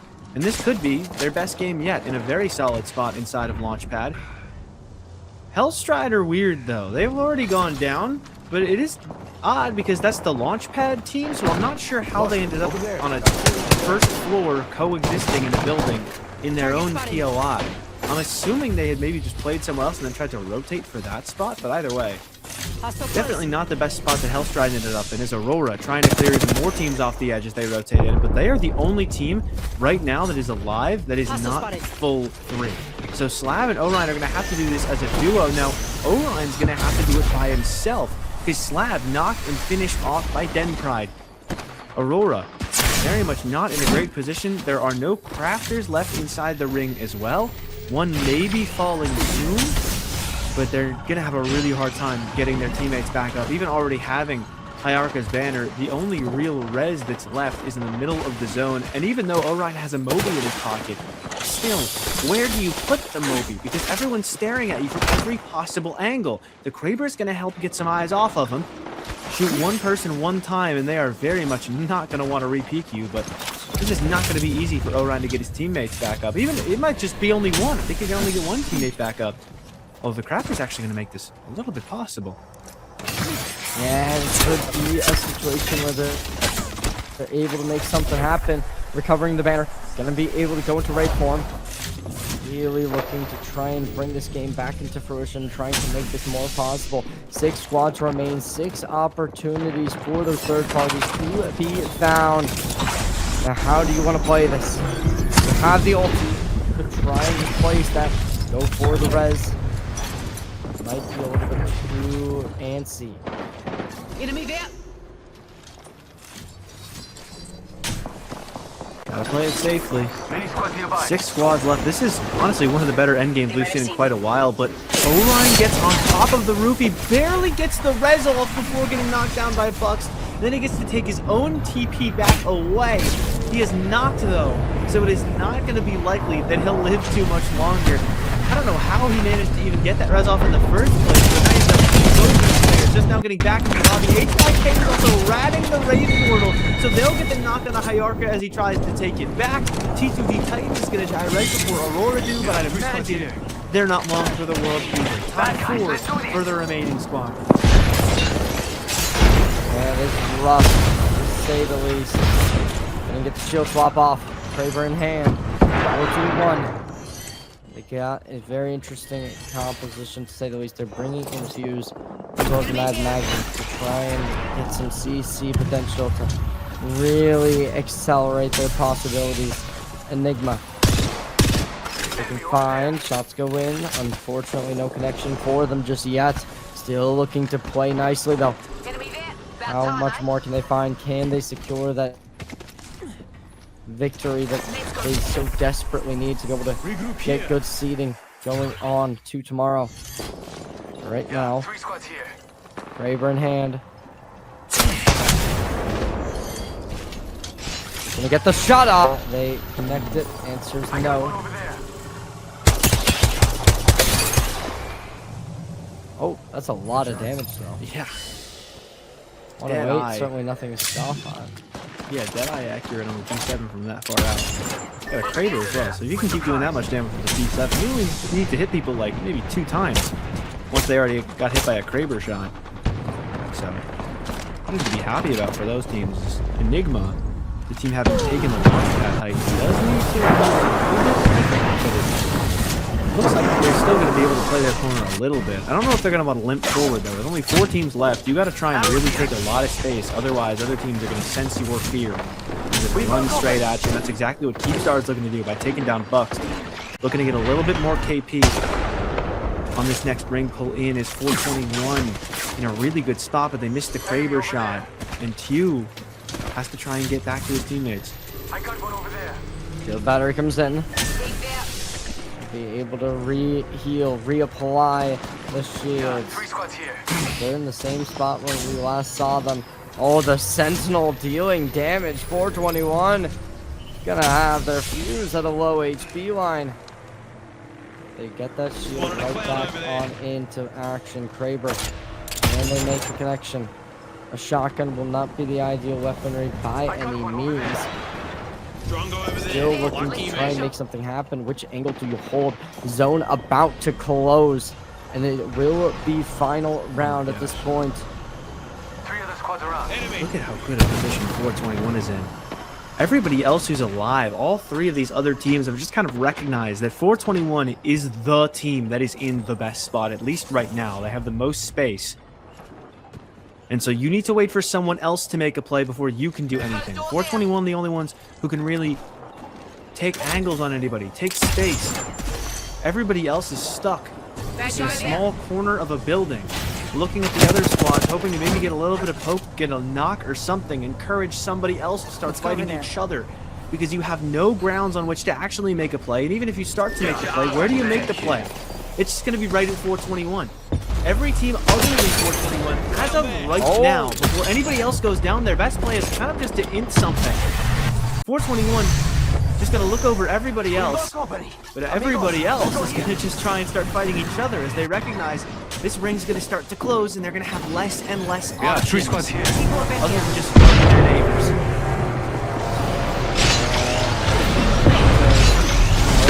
Rock in a hard place, especially as the EMP comes out. It will be able to disrupt them slightly. Getting the knockdown will be looking good. The kill feed reigns. Monito's first one's down. 3 squads remain, looking to make something happen. Shield battery gets popped. Done. Knockdown, looking good. There's a 150. The Ring of Fire put in so much work. There's a final 3v3, and this is what I was talking about, where 421 have a lot of good space. They can kill a lot of other teams, but eventually, you're going to need to try and take this final fight, but they're still going to make it look easy. Incredibly well-played game by 421 to take the best spot in that end game. Zone call down to a perfect spot. They knew exactly what rocks they wanted to play. It was going to come back to them. They were going to have those rocks to play behind, as everybody else just had to run out in the open. The combination of the Knuckle Clusters, the Kraber, and everybody else on TUU's team made that a very solid end game incredibly well played by 421. And I think with that, they should definitely find themselves in the top 10 for today, given how top heavy this lobby is. And that's a team that coming into this game wasn't in the best position. Actually, no, they were. Never mind. They got 2 second places. I completely forgot about that. But they were already in a pretty good spot, regardless of what I said. They just made that spot even better. Yeah, they certainly looked phenomenal, able to deliver a final victory. But we actually do get the standings for how this first tournament of 2026 in the season.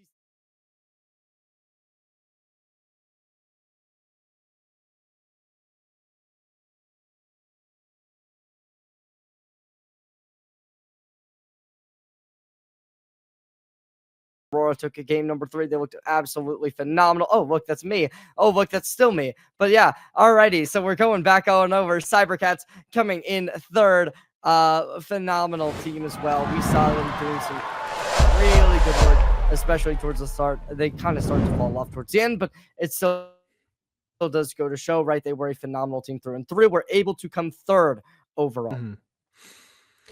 Yeah, so that top 3, fully torqued 421, Aurora definitely controlling the lobby today. You can add Manitos into that as well, as they've had 45 points up to this point, a couple of very good games, including that second place with 13. So I'd say they're running the lobby as well, but it's time to, we start looking away from that top 5 and you start looking maybe towards 10th place, right? You look towards the teams that are at double-digit points, but not quite at 20. VLF's at 17 points. D66 or D665, excuse me, is in 10th place at 14 points. So VLF just above them. T2G Titans in 11th place, tied for 10th at 14 points, but losing tiebreaker off of a worst best game. 3 Washed Unks at 12 points. They had a good World's Edge. Stormpoint has been incredibly quiet for them so far. Hellstride Esports also at double digits at 10 points as well. If you can sneak into that top 10, you can qualify into the upper bracket finals. If not, you got to go through the redemption rounds. So that's going to be very tough for some of these teams in that bottom 10. That's why I'm looking now towards that 10th place boundary. Who's around there? Who's not quite? Anybody who's honestly outside of the top, I'd say top 7. And maybe HYK could be safe as well, given how many points the top 5 or 6 are getting. But everybody 9th place down, look out for them getting even just 1 squad wipe, because these bottom 10 teams are not getting many of the points. It's a very top heavy lobby. They're fighting for any scraps they can get. And 2-3 points could easily be the difference between making it to upper finals or getting stranded in the losers bracket.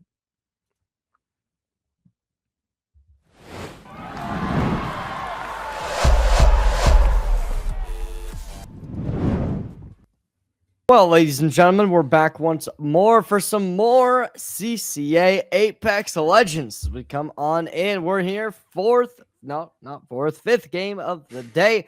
2 more games to determine who's qualifying on up. For some reason, I thought there was only 4. I'm an idiot, but we're coming on through for even more games. So happy. We had some fun events come to fruition in the last game. We saw the Fuse plus the Mad Maggie taking victory with the Crypto to round out the composition. What should we be expecting to get banned for this next game? Well, we don't have to expect anything. We can actually just see that it's the Mad Maggie. Mad Maggie was the most played legend in game number 4 because our overstat is now caught up. We're all good. We can tell you guys live standings and who's banned. It was Bangalore banned into the last game like we had thought. And then it's Maggie banned coming into E-District. A lot of very good E-District legends are still on the board. Caustic, Newcastle, Rampart, a lot of characters that are very useful on this map still able to be played. But we've seen how the lobby's been playing out today. It doesn't feel like these teams are ones to run legends like that. Per se, it doesn't feel like they're necessarily going to be running some of the more defensive characters. We have seen some teams do it and they found a little bit of success, but for the most part, the best teams in this lobby are running around trying to get frags. That's why Fully Torqued is in first place. They've got 54 kills up to this point. 421 also on some very aggressive characters. A couple of the best teams running a little bit of Crypto or a little bit of Caustic, But for the most part, we are seeing a lot of very aggressive teams towards the top of the leaderboards. And as we get into E-District, it's going to be very interesting to see how that ends up playing out. E-District can favor zone teams a lot in some cases, but there are also definitely ways to navigate that edge, especially if it pulls to certain different POIs, like E-Bank, for example, where there aren't necessarily too many god spots to take early, and it can be very hard to tell exactly where the ring's going to end until closer to rings 3 or 4. So I do definitely still expect that we'll see some very aggressive characters coming into game number 5.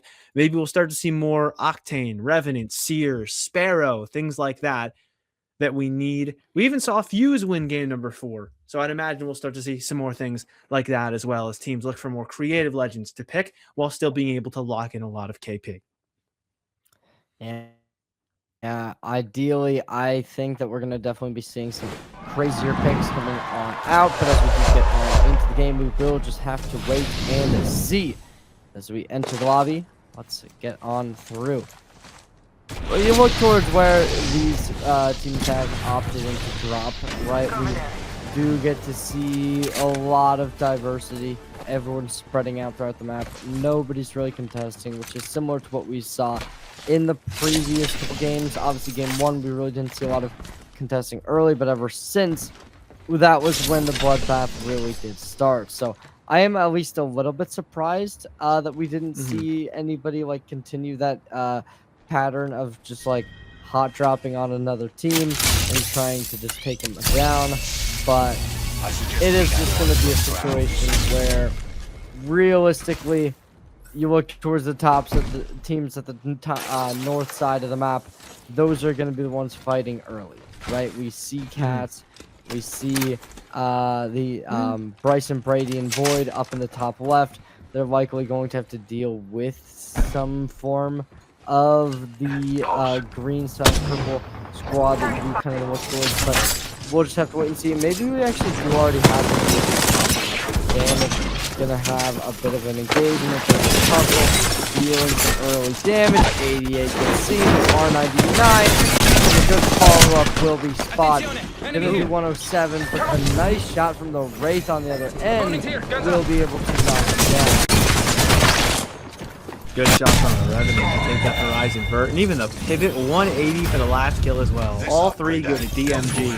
And Vortex Legacy, a team that has had no luck today. In 17th place coming in, will probably stay in 17th place. If anything, things will get even worse for them, as they are already dead this early on. We also see a couple of teams towards the south side that very likely are going to fight early, and that's exactly what's happening. As I was thinking to mention it, it's Manitos in Old Town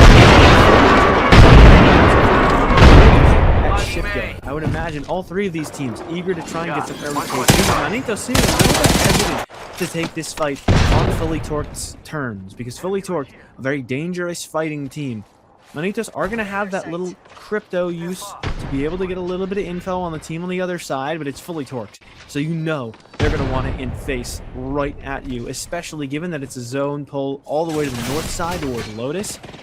Manitos are almost definitely going to be ran down here.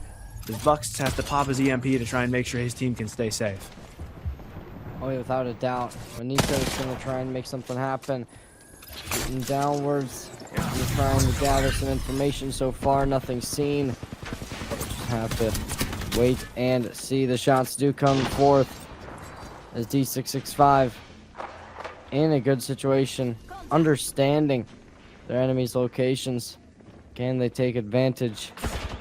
Underscore esports. Next one's on the chopping block, potentially, of game number 5. Looking to finish something here and now. Oh, that's some good damage, though.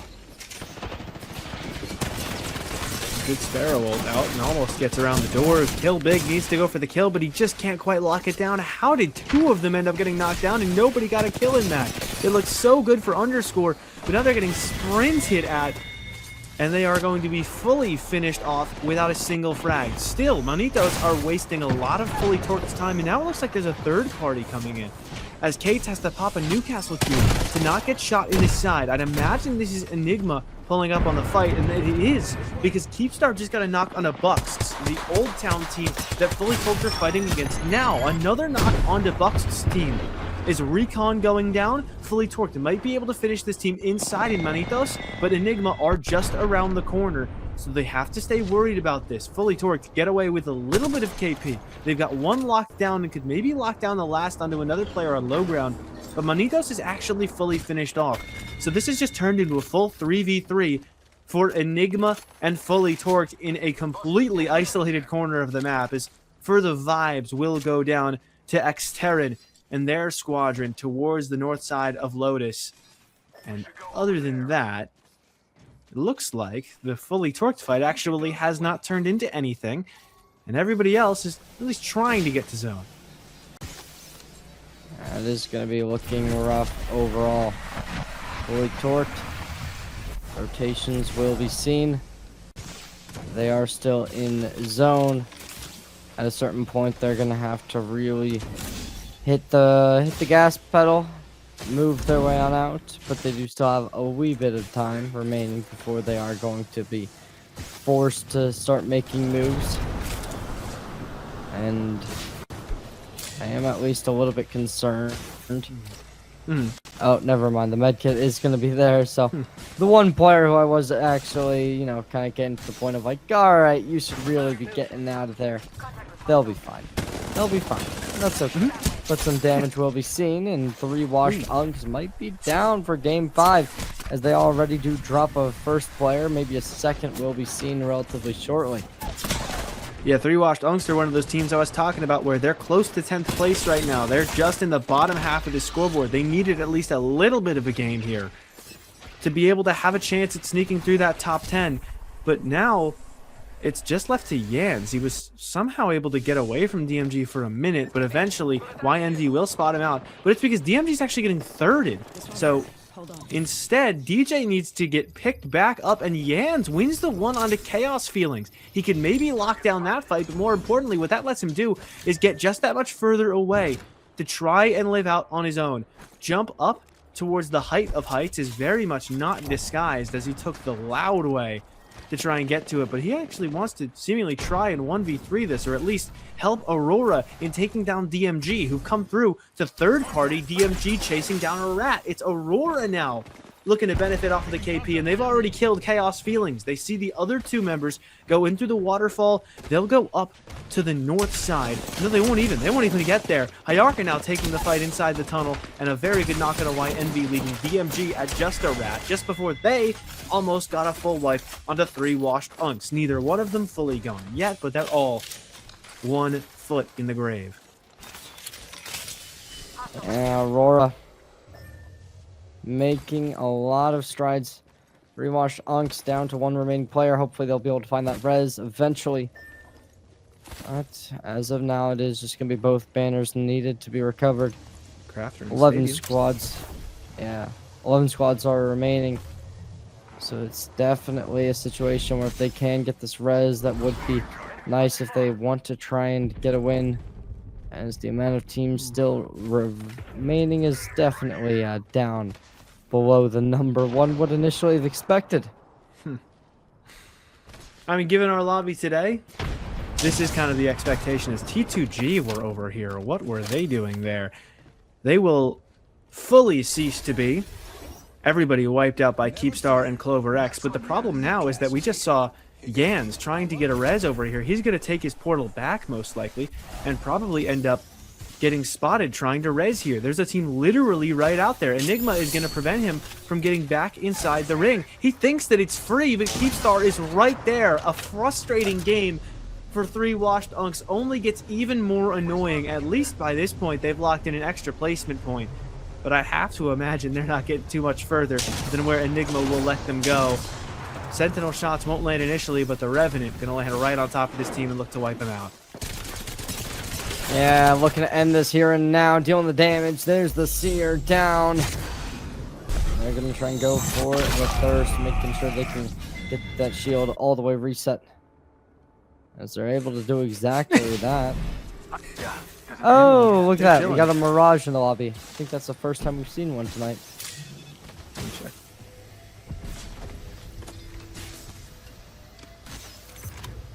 No, we've seen one every game so far, but I don't know who. Oh, wow.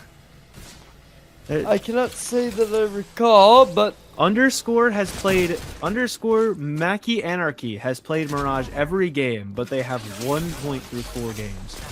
oh, that is not a So- lot of points. Yeah, we haven't been able to see them because they're not really doing a whole lot.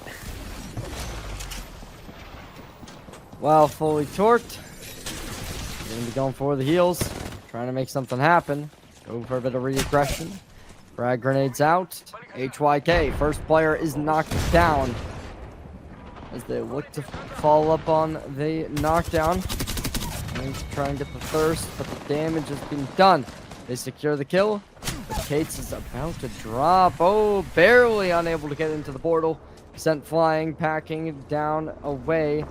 Is now 421. Gonna try and find the thirst, but will not be able to make that happen. As 421 now starts to play aggressive. We'll see what they can find, as they have some decent positioning towards the zone. And currently, they are still just waiting inside of it, looking to try and make something happen, allowing the first to get away. It seems like they want to go for this crate to make sure that they don't leave any valuables untaken. Big Newcastle slam onto Aurora by Exterino, but seems like Aurora running up on their building in Lotus. Exterino is just going to die for it. All of Hellstrider dead except for Mr. Ames. The Pathfinder, as this team seemingly wanted to play very zone-oriented, but he just got ran at. And he will probably not be too long for this lobby. As he tries to jump down, the zip away, not going to get him away from Orion. And Aurora are just running teams down in the middle of zone. Very happy to do so. Iorca even on the Gibraltar. So, a little bit more unorthodox of a character to be playing if you're trying to run that many teams down. But they're now looking towards Cybercats to take a fight on them on the height of Lotus and even the knockdown from the Gibeal. Looking to get out. Hit by the stun. Cybercats. One remaining player. They're all going to fall down. 7 squads remain.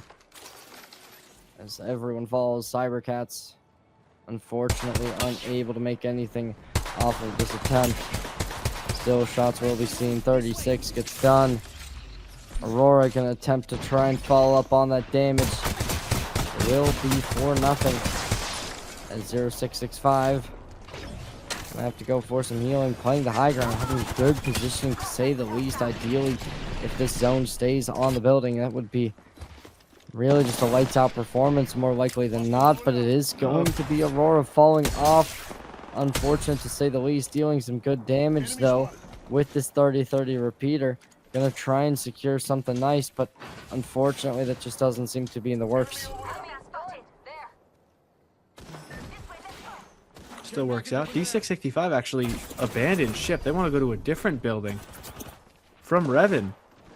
Actually fooled everybody with the Mirage ult, but he will quickly get ran down by Jodlin from Fully Torqued. Now he's got a heal on the doorway. His teammates have ran kind of far away, but it actually looks like they might be coming back, trying to fight this.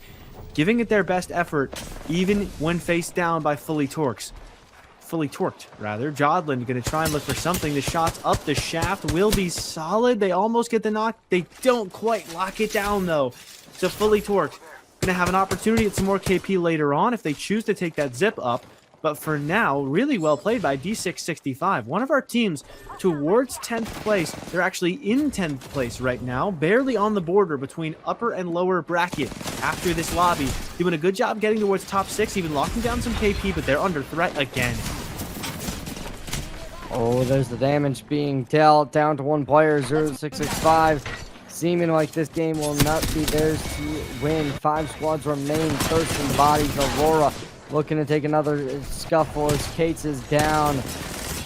Now the rest of the team does line up. Fully torqued. They already lost their tank. Can they make the recovery? Seems like the answer will be yes.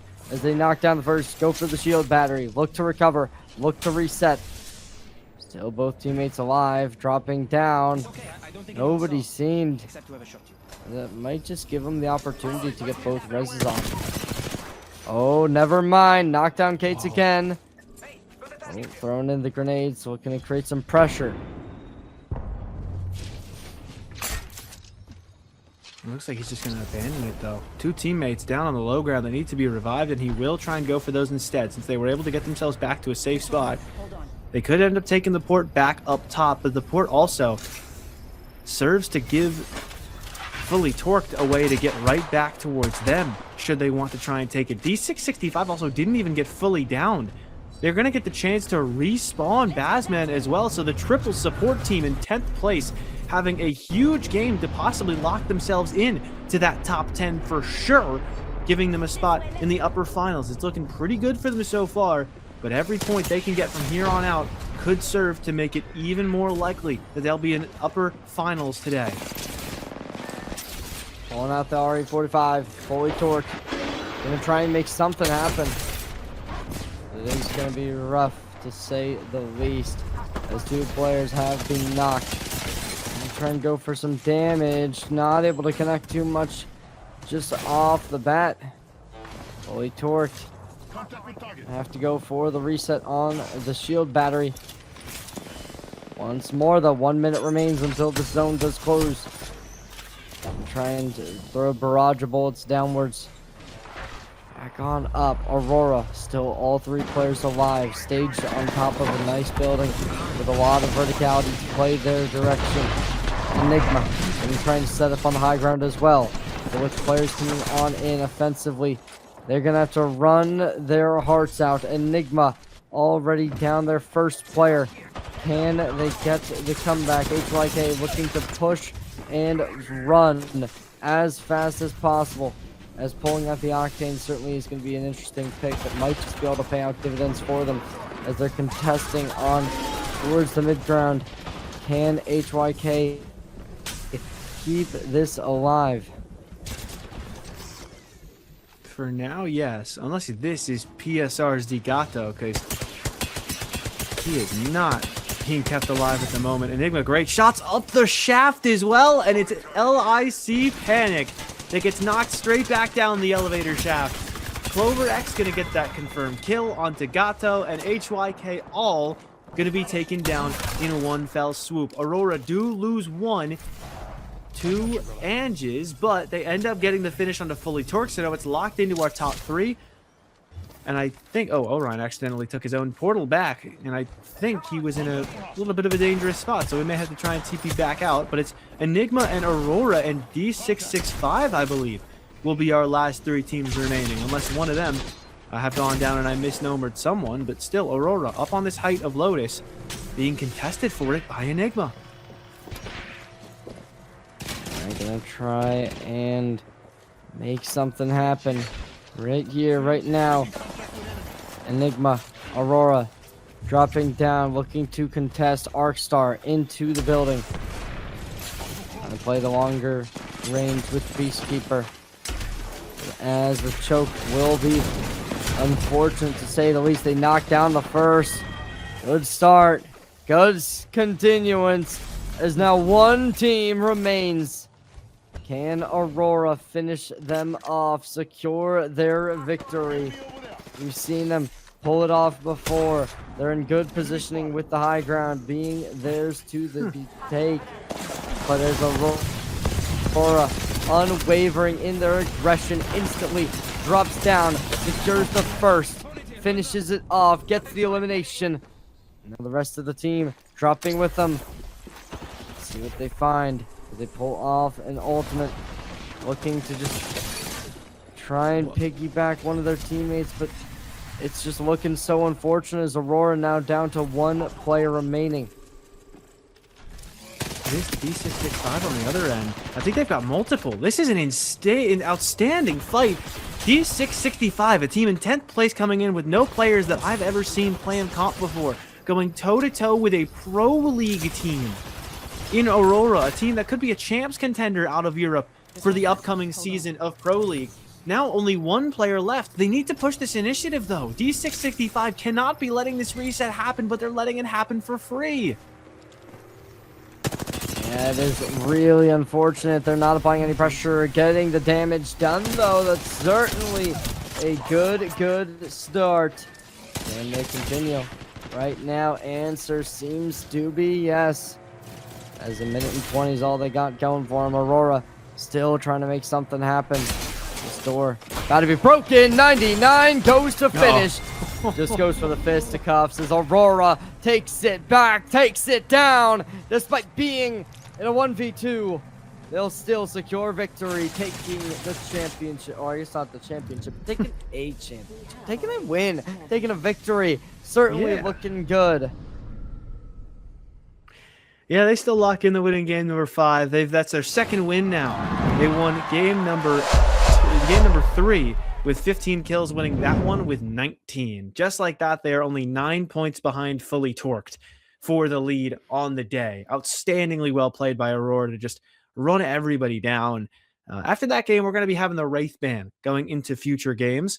So we won't see a single controller legend get banned all day, which is crazy because normally those are the ones that get banned instantly every series, but not happening this time. Everybody is on a mission to go try and find some KP. In that game, it was Aurora to do the best job of it. But the real story for me from that game is D665 getting to 30 points with that second place with 7 kills. A really good game from them, from a lot of players who, like I said, I haven't seen a lot of before in the past, which is really exciting because it's a very hungry team, clearly, that's looking to prove themselves as a contender in a tournament where people are probably counting them out because they hadn't heard of them before.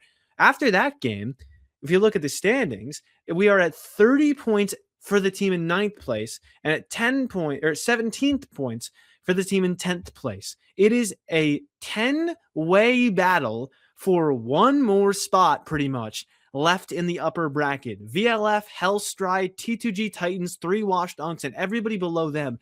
They are all going to be fighting for the scraps that are left to see who can take what little points there are on the board to try and sneak into that top 10, specifically in that 10th place spot, because you would need at least a 15-point game for anybody outside the top 10 to get above 10th place, even if 9th place didn't get any points. So it's a really, really competitive battle for 10th place. Everyone in our top 9 is pretty much locked into the upper bracket. So those bottom 10 teams, they're going to be fighting for everything left. Yeah, it's going to be rough to say the least. Ideally, I mean, hopefully we'll see some kind of comeback, but as of now, it is going to be a big, big bloodbath to see who qualifies, who doesn't, who's gone, who stays, because it's cutthroat. It is. But yeah. Yeah, it'll be really fun because this is where the lobbies like this can still be really exciting, right? It feels like, oh, it's fully torqued Aurora. Everybody's just going to be running teams down. They'll easily lock in their top 10. Number 1, DMG, Cybercats, a couple of teams we thought would be having great days today. They're not doing super well. DMG's in 6th place, Enigma's in 4th place, which is still pretty solid, but Cybercats is in 7th place. These are teams that we didn't think would be this low on the scoreboard. So it's a little bit more competitive a lobby than we had initially been thinking it was going to be, especially for DMG and Cybercats being stuck relatively low on that leaderboard compared to where we had expected they would be, especially after both of them had a very good game number 1.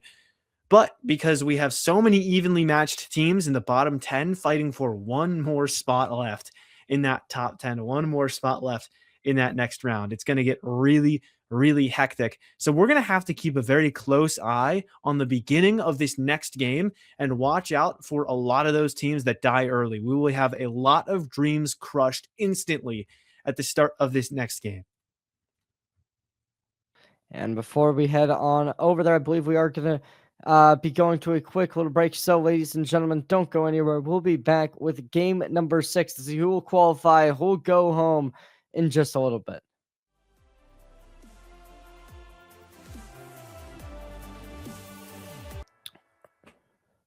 Well, ladies and gentlemen, we are here one more time. Hopefully, we'll see who will qualify, who will go home, and right after this, we'll have that answer. My name is Cherry J, joined once more by Happy as we get straight on in to our final game of the night.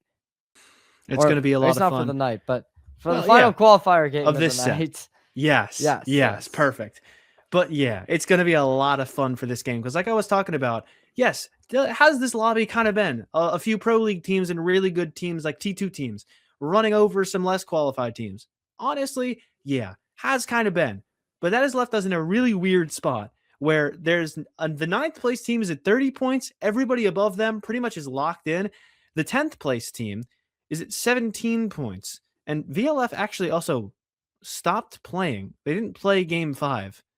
So they may just they may have given up. I'm not 100% on that. But they didn't play game number 5. They're the team in 10th place, but they're at 17 points. So everybody from 10th down is fighting for one more spot left in that next bracket. One more spot left in the upper finals. And that's pretty much all the hope that they have. So for half of this lobby, they need to fight for even just a decent game. It doesn't have to be a nuke. They just have to get a little bit of placement and a couple of kills just to be content, knowing that they locked in the upper finals. And then maybe, just maybe from that point on, people will stop inting so hard. You'll be able to play zone. You can hide the fact that you're not as comfortable taking aggressive team fights. But clearly for the teams that are bottom 10 so far, they have not been the ones to really do a lot of, inting phase. They're not really super confident running other teams down, as we have a very empty lobby coming into our last game of the day. 14 squads come into this game, and I'm not even 100% sure at the moment which ones even have a chance at the top 10. So I'll need to take a second to look around the lobby and see who could maybe do what. But already Street Mark is getting inted by the Viaduct team of Manitos. Yeah, it's looking rough already for them, as we do go over T2G, so that they can find, as they are alone by the looks of it, over on the far right side of the map, taking a center zone this time, maybe a little bit further to the west. It is probably the least ideal that they could have asked for, as a lot of their enemies are already in zone. They do not get that luxury, as D665 already down a player. Seems as if they might be off to a relatively bad start compared to what they've usually been dealing with, which hasn't been a whole ton. Yeah, D665, after a really good game in the last one, off to a really rough start in this one. HYK, just looking for some early KP. They're already locked in, but, that's the fun way to play the game. Worst case, you end up dying early. Who cares? Just a little bit of less time that we have to spend trying to continue playing, because in this last game, because after this game, it's all over. But HYK, they're already locked into that top 10, so you might as well go run some other teams down, and if you die, you die. What happened? Who cares? That's exactly what their mindset is. From Revan also going to die as well for D665, so a very disappointing way for their day to end. But I do think that unless a couple teams in the bottom 10 drop like 10+ point games, HYK and D665 should both already be locked in to our upper finals. And for the record, most of our bottom 10 teams have struggled to even get 10+ points across the entire day today. So I'm assuming both of these teams are still good. Also, even just by playing at all, you got 1 point this game, because less than 15 teams even showed up for this game 6. So 1 placement point locked in for D665. Look at the 31, but they will be the first team gone in game number 6. Yeah, that is rough to say the least. Hopefully they'll be able to, get something done, I guess, in future competitions. But that is unfortunate to say the least. So what they can find is there's the ultimate coming out from the Newcastle, instantly broken down, sent packing. Mentos. We look towards what they got going right now. It certainly seems like it's enough to be happy with, as they're pulling out the utility. And they got a long way to go if they want to get back to zone. You can kind of see barely the zone in the corner of your eye. Fully torqued.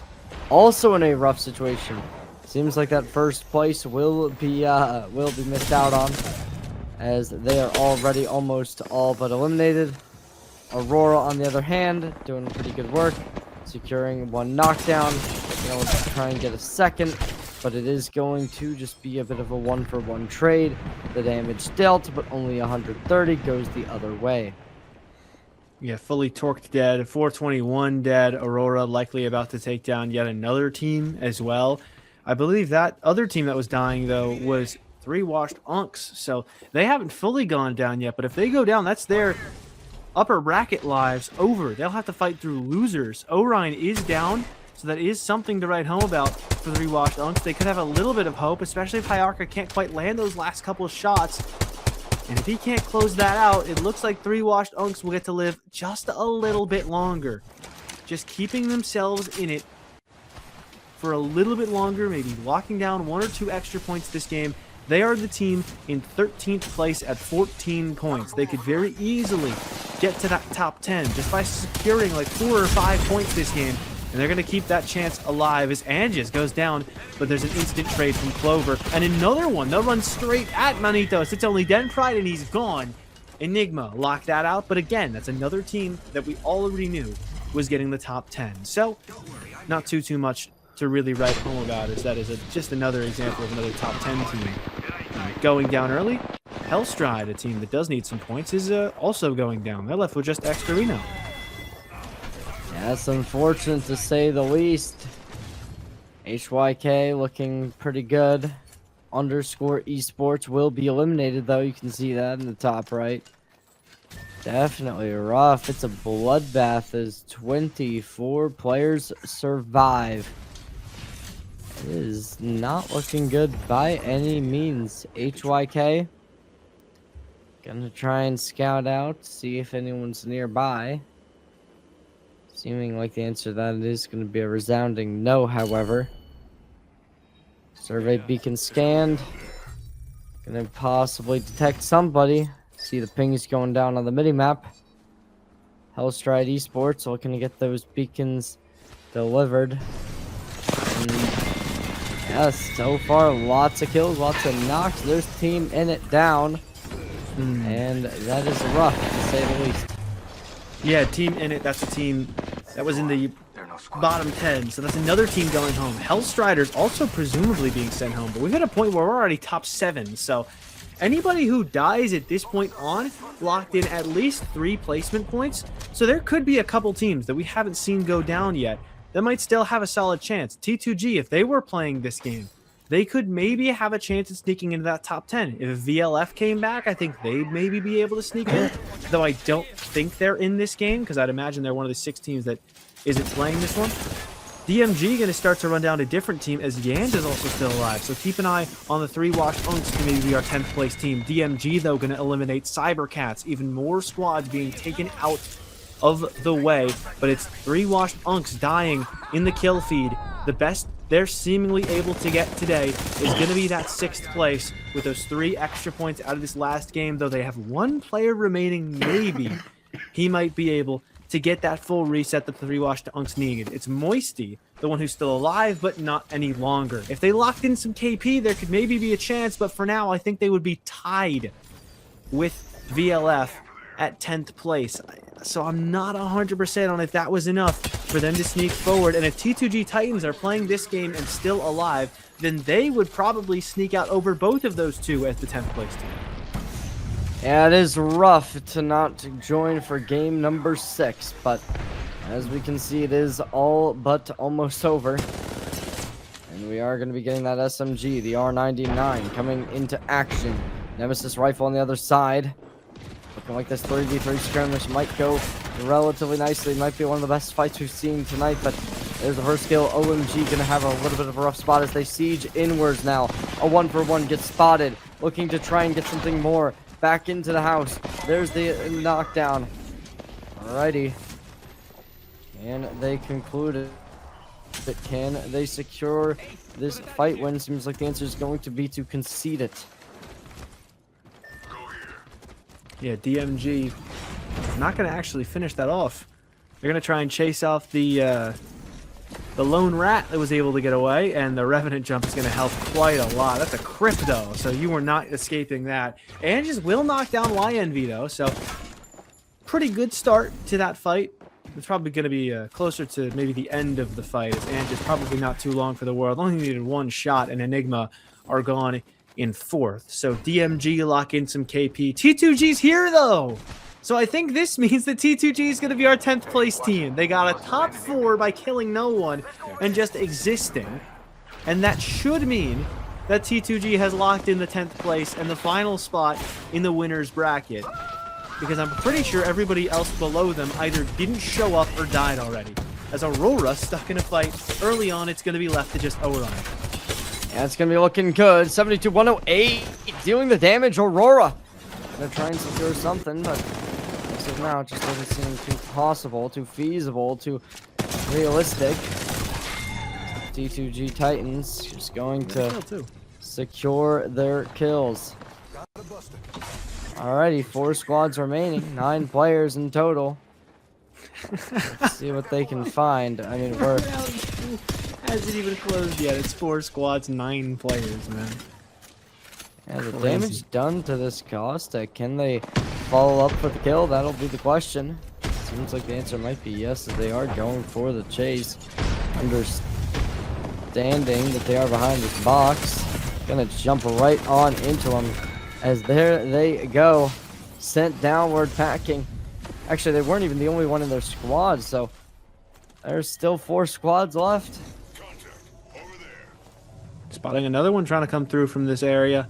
But DMG is gatekeeping. I think that squad's going to try and run deeper into the zone to get around them into draft point. But DMG, they want the smoke. They want the KP. They want this to be over now. Not 100% on who the team on the other end of the fight is. But clearly they're just trying to get into the ring before they take another one. It looks like it's Aurora, Hyarka, getting shut down if they were seemingly able to get a reset. I've never seen a Rev jump into the floor like that. That is some crazy tech. But DMG's still going to lock down that 1 KP. The reses that were found onto Hyarka, at least the one res that was found on Hyarka has been shut down, but Aurora still have Orion alive inside ring somehow, and he's there. I don't know how on earth he got there, but that is the lone rat. Other than him, it's 3 squads with 8, so it looks like there's a 2-man and then 2 full squads, and then Hyarka. There are no squads near us. Yeah, we'll see whether or not they can get that res off, but right now HYK has complete control over center zone. Gonna look to try and make something happen over here, but HYK definitely looking like they could just take this game at number 6. I mean, yes, there would likely be an asterisk on it, but alrighty. The fight does get unleashed as OMG taking a hefty amount of damage already to start, looking to utilize these shields.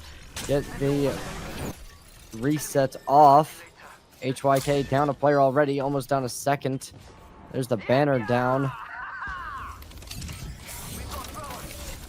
Looking to retrieve that though. And we'll see what they can find now.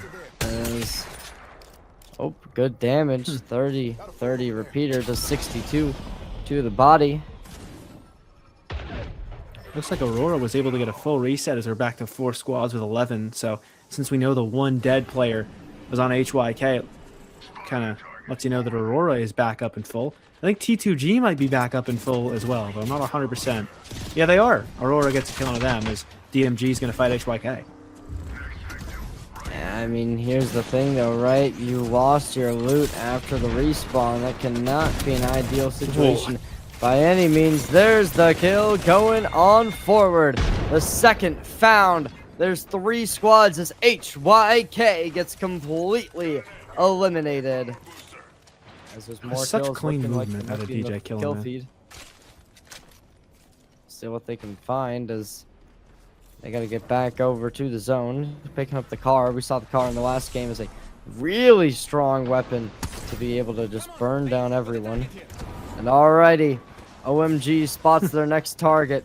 This is what we call some good movement, as they are fast, swift, and everything above with it. Looking to try and determine where everyone is. Just keeping on the chase.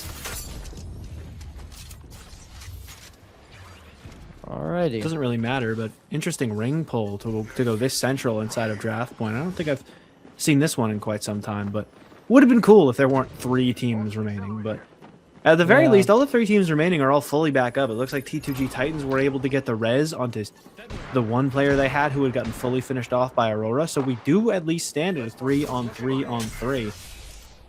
T2G Titans probably in the worst spot, but it really just comes down to who chooses to fight who first. I mean, on paper, OMG's spot looked okay, but in practice, this is going to be absolutely detrimental. They knocked down one, able to get a bit of leeway. And this shield, despite it not being theirs, is going to be really nice. Not for long. The push comes in, and that will just be the team wiped. Now it is a 3v3, looking to get the resurrection on the Gibraltar. Will anybody try and play for follow-up? Answer is yes, as they instantly get knocked back down. Looking to push right here, right now. 61, make it 40, cracks the shield, looks to end it. Aurora, can they send this game packing? Answer is yes, as Aurora becomes the champions of Game 6 and sends a phenomenal ender to what was our last game of the qualifiers. Yeah, so T2G Titans getting that second place does lock them into that top 10. A valiant effort from both Hellstride Esports as 3 Washed Unks, as they both got up to 17 points and could have won maybe on like a tiebreaker or something. They got really close to maybe beating that 17-point marker they thought they needed coming in, but coming out of it, T2G Titans ends up on 26. So they are firmly the best, or the 10th best team in this lobby. Not quite close enough to D665 or anybody else inside that top 8. But T2G settle themselves into a nice 10th place spot, and they will be moving on to the winners bracket coming up. It is a very exciting winners bracket to be sure, as we saw a lot of teams that got the top 10 in this lobby have some really promising games and play some really solid Apex, even though it felt like, you know, it was a lot of inting, a lot of fighting, and a couple of teams dominating the day, specifically Aurora with 3 wins and Fully Torqued with 56 kills and 90 points total. Those two were kind of running things today, but every single one of those teams in the top 10 got there for a very solid reason by the very end of the day, all having locked down at least one top 3 finish or a ton of kills or both. And as a result, the winners bracket is looking pretty solid if the 10 teams coming from the other qualifier lobby are anywhere near as good as the 10 that we've sent from here. I mean, it certainly was just phenomenal work through and through. And oh, we actually do have a bit of an ad read for you all. So we hope you all are enjoying the content here at Cracked Media. A reminder that none of this would be possible without the dedication of every individual involved with CCA and Cracked Media. Please be sure to give them some love in the CCA Discord. If you missed out on any of the action, have no fear. All VODs will be on the Cracked Media YouTube, located in the panels below. While you're there, check out our merch and some of our affiliate deals, which helps make these events possible. Looking for bi-weekly Tier 1 esport content? Be sure to check out the Loading Screen YouTube with uploads every other Tuesday. Maybe you're looking for some gaming industry news. Check out XP. Share live every other Sunday at 6 p.m. EST right here on Twitch. Find these and more related content on the Cracked Media Discord. And yeah, I mean, absolutely phenomenal work from the players, from the teams. I'm sure that you'll have a blast coming for some more Apex as we end the CCA for day 1. But I am now going to be gone. So, ladies and gentlemen, thank you to our phenomenal production. Too many people to mention. I'm just going to go down, say some names. Hopefully they're right. We got Antha Champ, Ice Fire Ride, Jay Dogan, KPJ, yes, and Panders. I hope that's everyone. If not, I'm really sorry. But anyways, thank you all so much for coming for this first part. We'll be back with even more Apex Legends action in just a little bit.